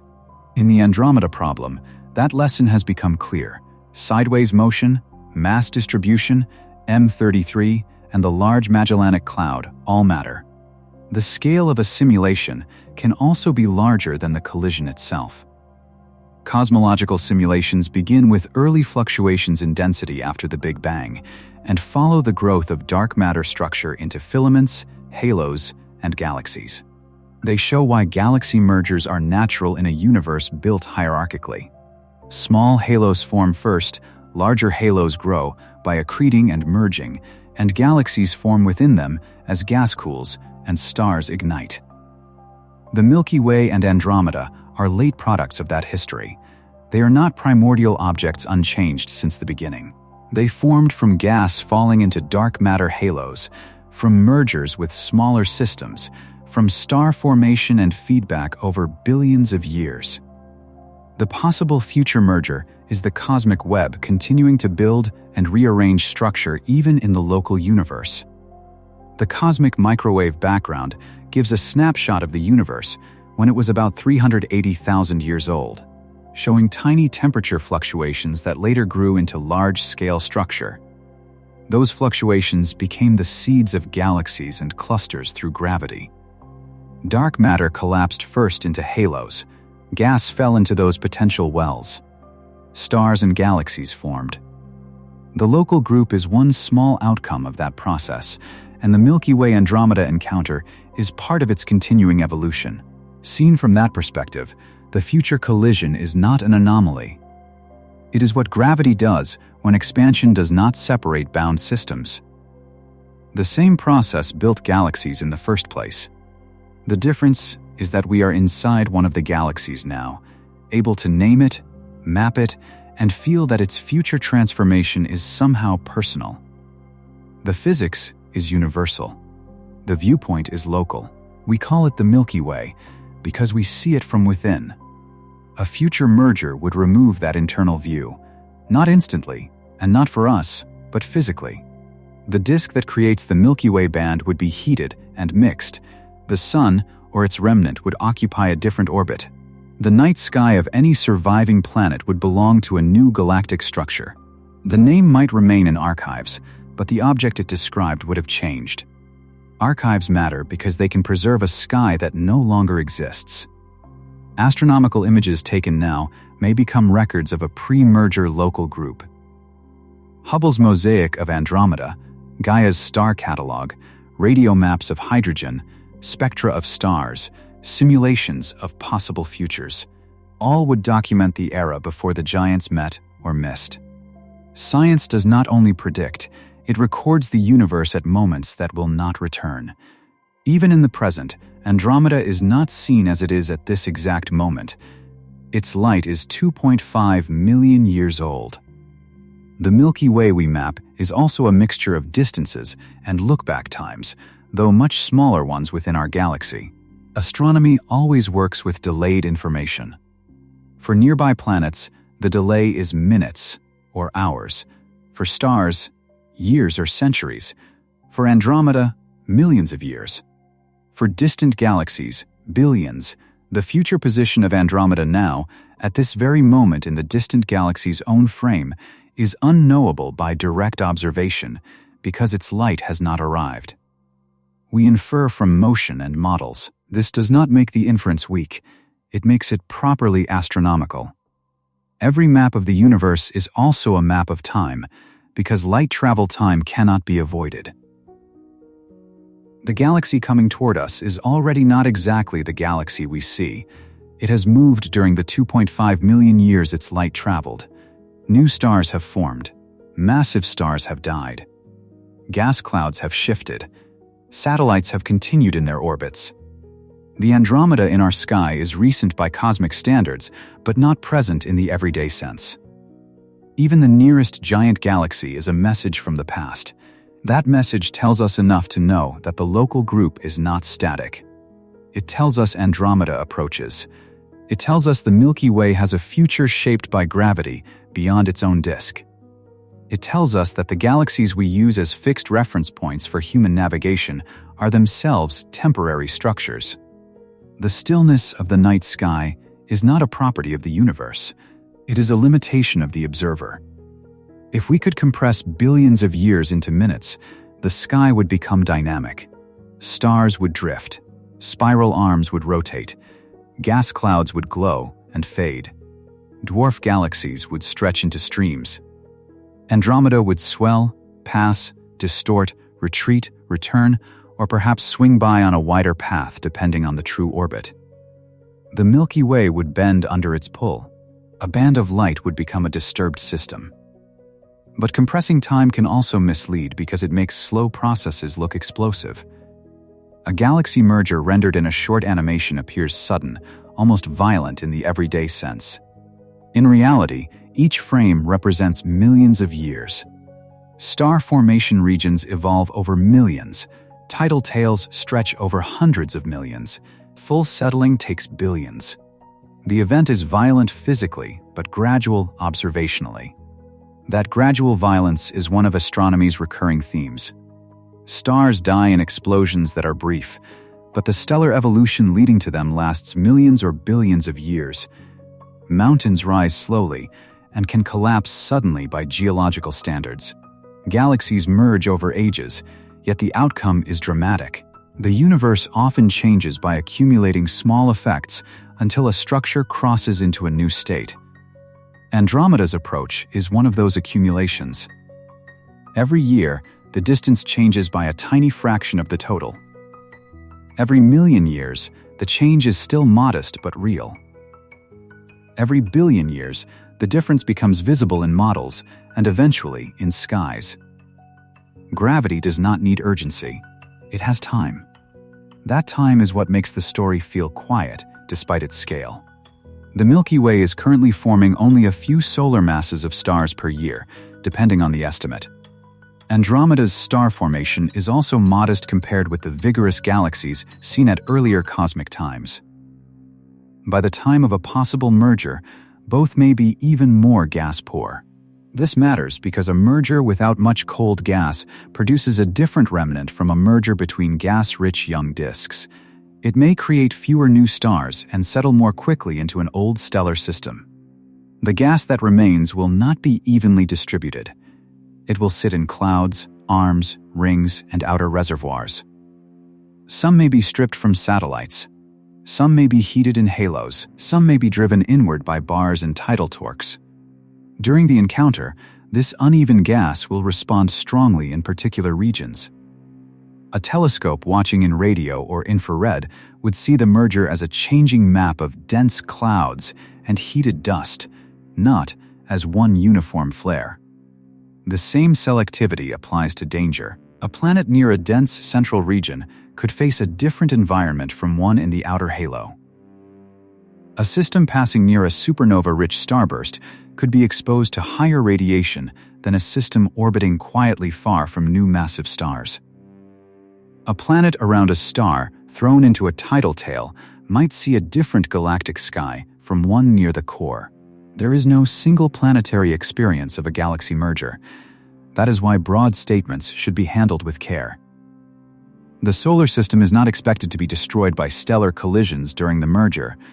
That does not mean every object in both galaxies is unaffected. Orbits change. Some comets in distant reservoirs around stars might be disturbed by passing stars. Some wide binaries might be disrupted. Some stars could be ejected into intergalactic space. Some gas clouds would collapse. The event is gentle only if the scale chosen is too small to feel the larger restructuring. A galaxy is a hierarchy of bindings. Planets are bound to stars. Stars are bound to clusters or disks or halos. Gas is bound in clouds and then to the galaxy. Satellite galaxies are bound to larger halos. A merger tests those bindings at different strengths. Tight systems survive. Loose systems are rearranged. The final remnant is the result of what held together and what was pulled apart. One of the most important visual products of a merger is the tidal tail. These tails can stretch for hundreds of thousands of light years. They contain stars and gas drawn out by gravitational forces during close passage. To the eye in a processed image, they can look like delicate streams.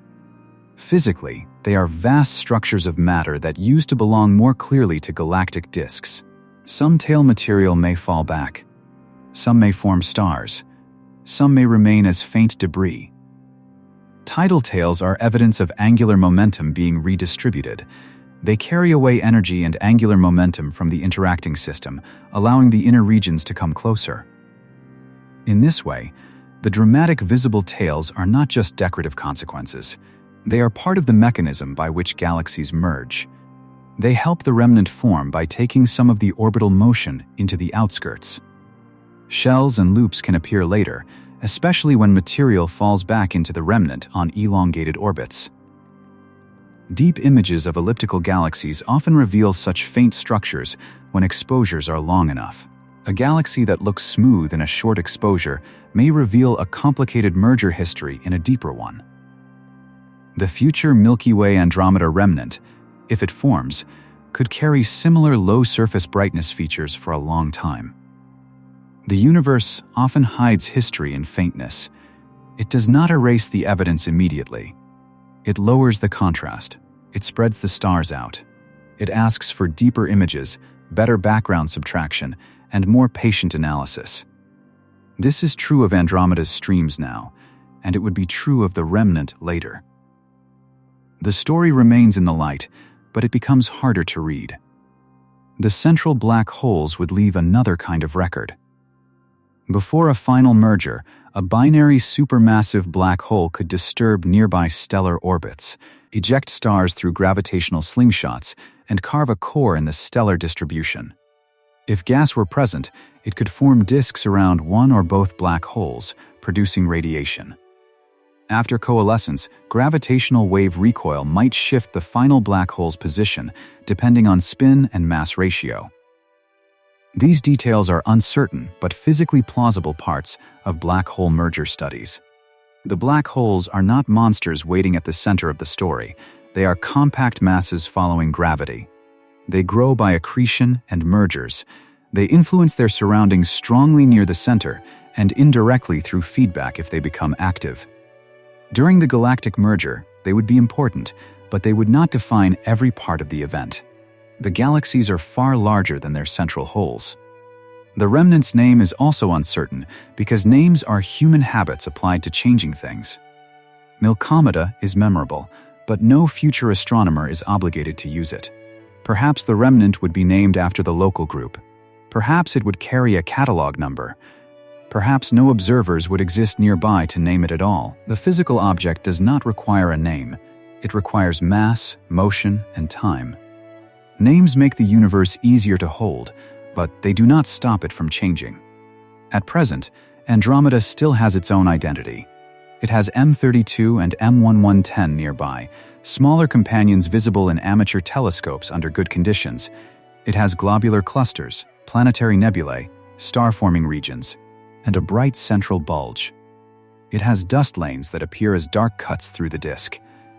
It has a halo so extended that its true reach must be probed indirectly. It is a galaxy in full, not merely the object that may one day meet ours. The Milky Way is equally full from the inside. It contains the Orion Arm region, where the Sun resides, the central bar, spiral arms traced by gas and young stars, old halo populations, the central black hole Sagittarius A, and satellite galaxies. It contains nebulae where stars form, supernova remnants where stars have died, white dwarfs cooling, neutron stars spinning, and black holes orbiting unseen companions. The future collision joins two systems already rich with internal stories. The collision should not reduce them to spectacle. It should make their physical reality sharper. Two galaxies approach because gravity acts across space. They may merge because halos create friction and gas can lose energy. They may miss or delay because tangential motion, satellite galaxies, and mass uncertainties matter. They would transform because disks are not rigid. The science is enough. It does not need exaggeration. When the latest research says the future is uncertain, it does not mean anything can happen. It means the allowed outcomes within current measurements include several paths. Andromeda will not suddenly turn into a star or vanish from the local group. The Milky Way will not ignore gravity. The uncertainty is bounded by observations. It lives inside a physical range, not outside science. That bounded uncertainty is what makes the Andromeda story more interesting than a simple doom clock. A clock only counts down. A scientific mystery asks what must be measured next. Better proper motions from future astrometric missions could narrow the tangential velocity. Better maps of the Milky Way and Andromeda halos could improve mass estimates. Better models of the Large Magellanic Cloud and M33 could clarify their influence. The future may become more certain through better present data. Future telescopes may also study Andromeda in greater detail than Hubble can. The James Webb Space Telescope observes in infrared and can examine dusty regions and older stellar populations in different ways. The Nancy Grace Roman Space Telescope will survey wide fields with high resolution. Ground-based extremely large telescopes may resolve fainter stars and obtain better spectra. Radio arrays will continue mapping gas. Each instrument adds one more piece to a galaxy that is too large for any single view. The data will not make Andromeda less mysterious in the shallow sense. It will make the mystery more specific. Instead of asking whether it is coming, astronomers can ask how fast it is moving sideways, how massive its halo is, how M33 changes its orbit, how the LMC shifts the Milky Way, and how likely each future path remains. Precision does not drain wonder. It gives wonder a shape. The same happened when Andromeda stopped being a nebula. Losing the old uncertainty did not make the sky smaller. It made it larger. Knowing that Andromeda is a galaxy did not ruin the faint smudge. It turned it into a system of stars at a distance almost beyond instinct. Knowing that its future is probabilistic does not weaken the story. It makes the story belong to real measurements rather than a convenient legend. A long time from now, if the close encounter happens, the appearance of the sky would be unlike anything now visible from Earth. The old Milky Way band might bend and break. Andromeda's stars would be scattered across a broader structure. Tidal streams would arc through the sky. New clusters might glow in disturbed gas. Later, the two cores might appear as bright concentrations before they finally coalesced. Then, the chaos would age into a smoother remnant. If the galaxies miss within the next 10 billion years, the story remains immense. A near passage could still disturb halos, alter satellite orbits, and begin a longer orbital decay. The Milky Way and Andromeda would remain bound or nearly bound, depending on the path, continuing to shape the local group. The absence of an early merger would not mean separation forever. It would mean gravity chose a longer route. The phrase Andromeda is coming, therefore, survives the uncertainty. It is coming in velocity. It is coming in the data.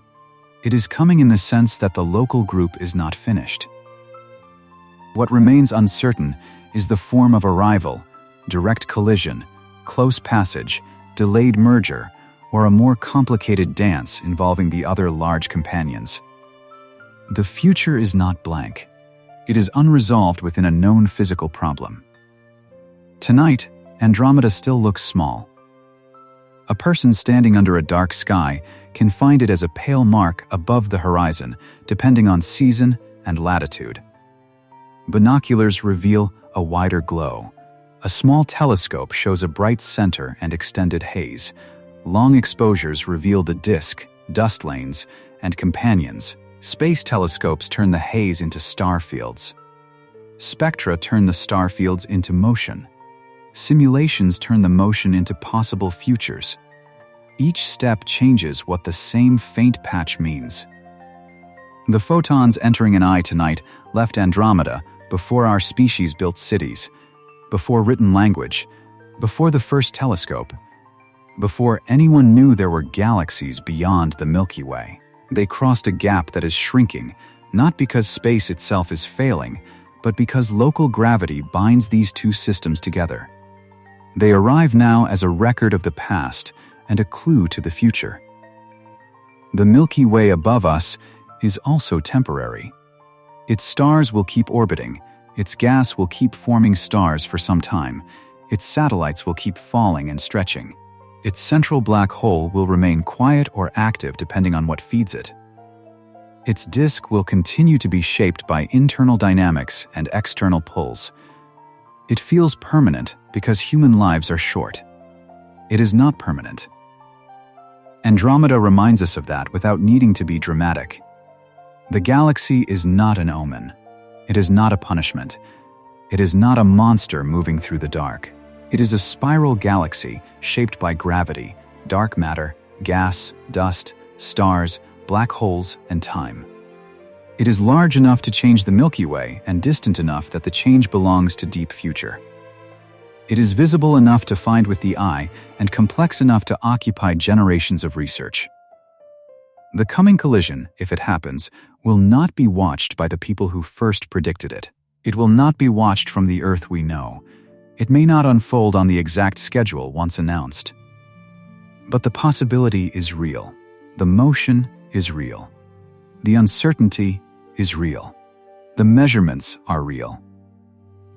A faint galaxy in the autumn sky is tied by gravity to the galaxy that contains every human story ever lived. In the archive, the Hubble mosaic remains, hundreds of fields joined into one immense portrait, a tilted disk of stars and dust, a galaxy close enough to resolve and distant enough to humble every unit of measurement.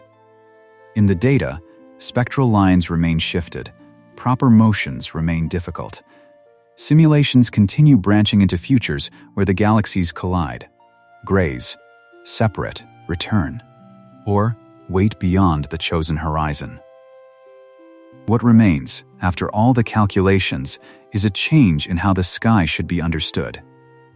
The night above Earth can look like a fixed ceiling, but every part of it is moving. The moon changes position by the hour. Planets wander over weeks and months. Nearby stars drift over centuries.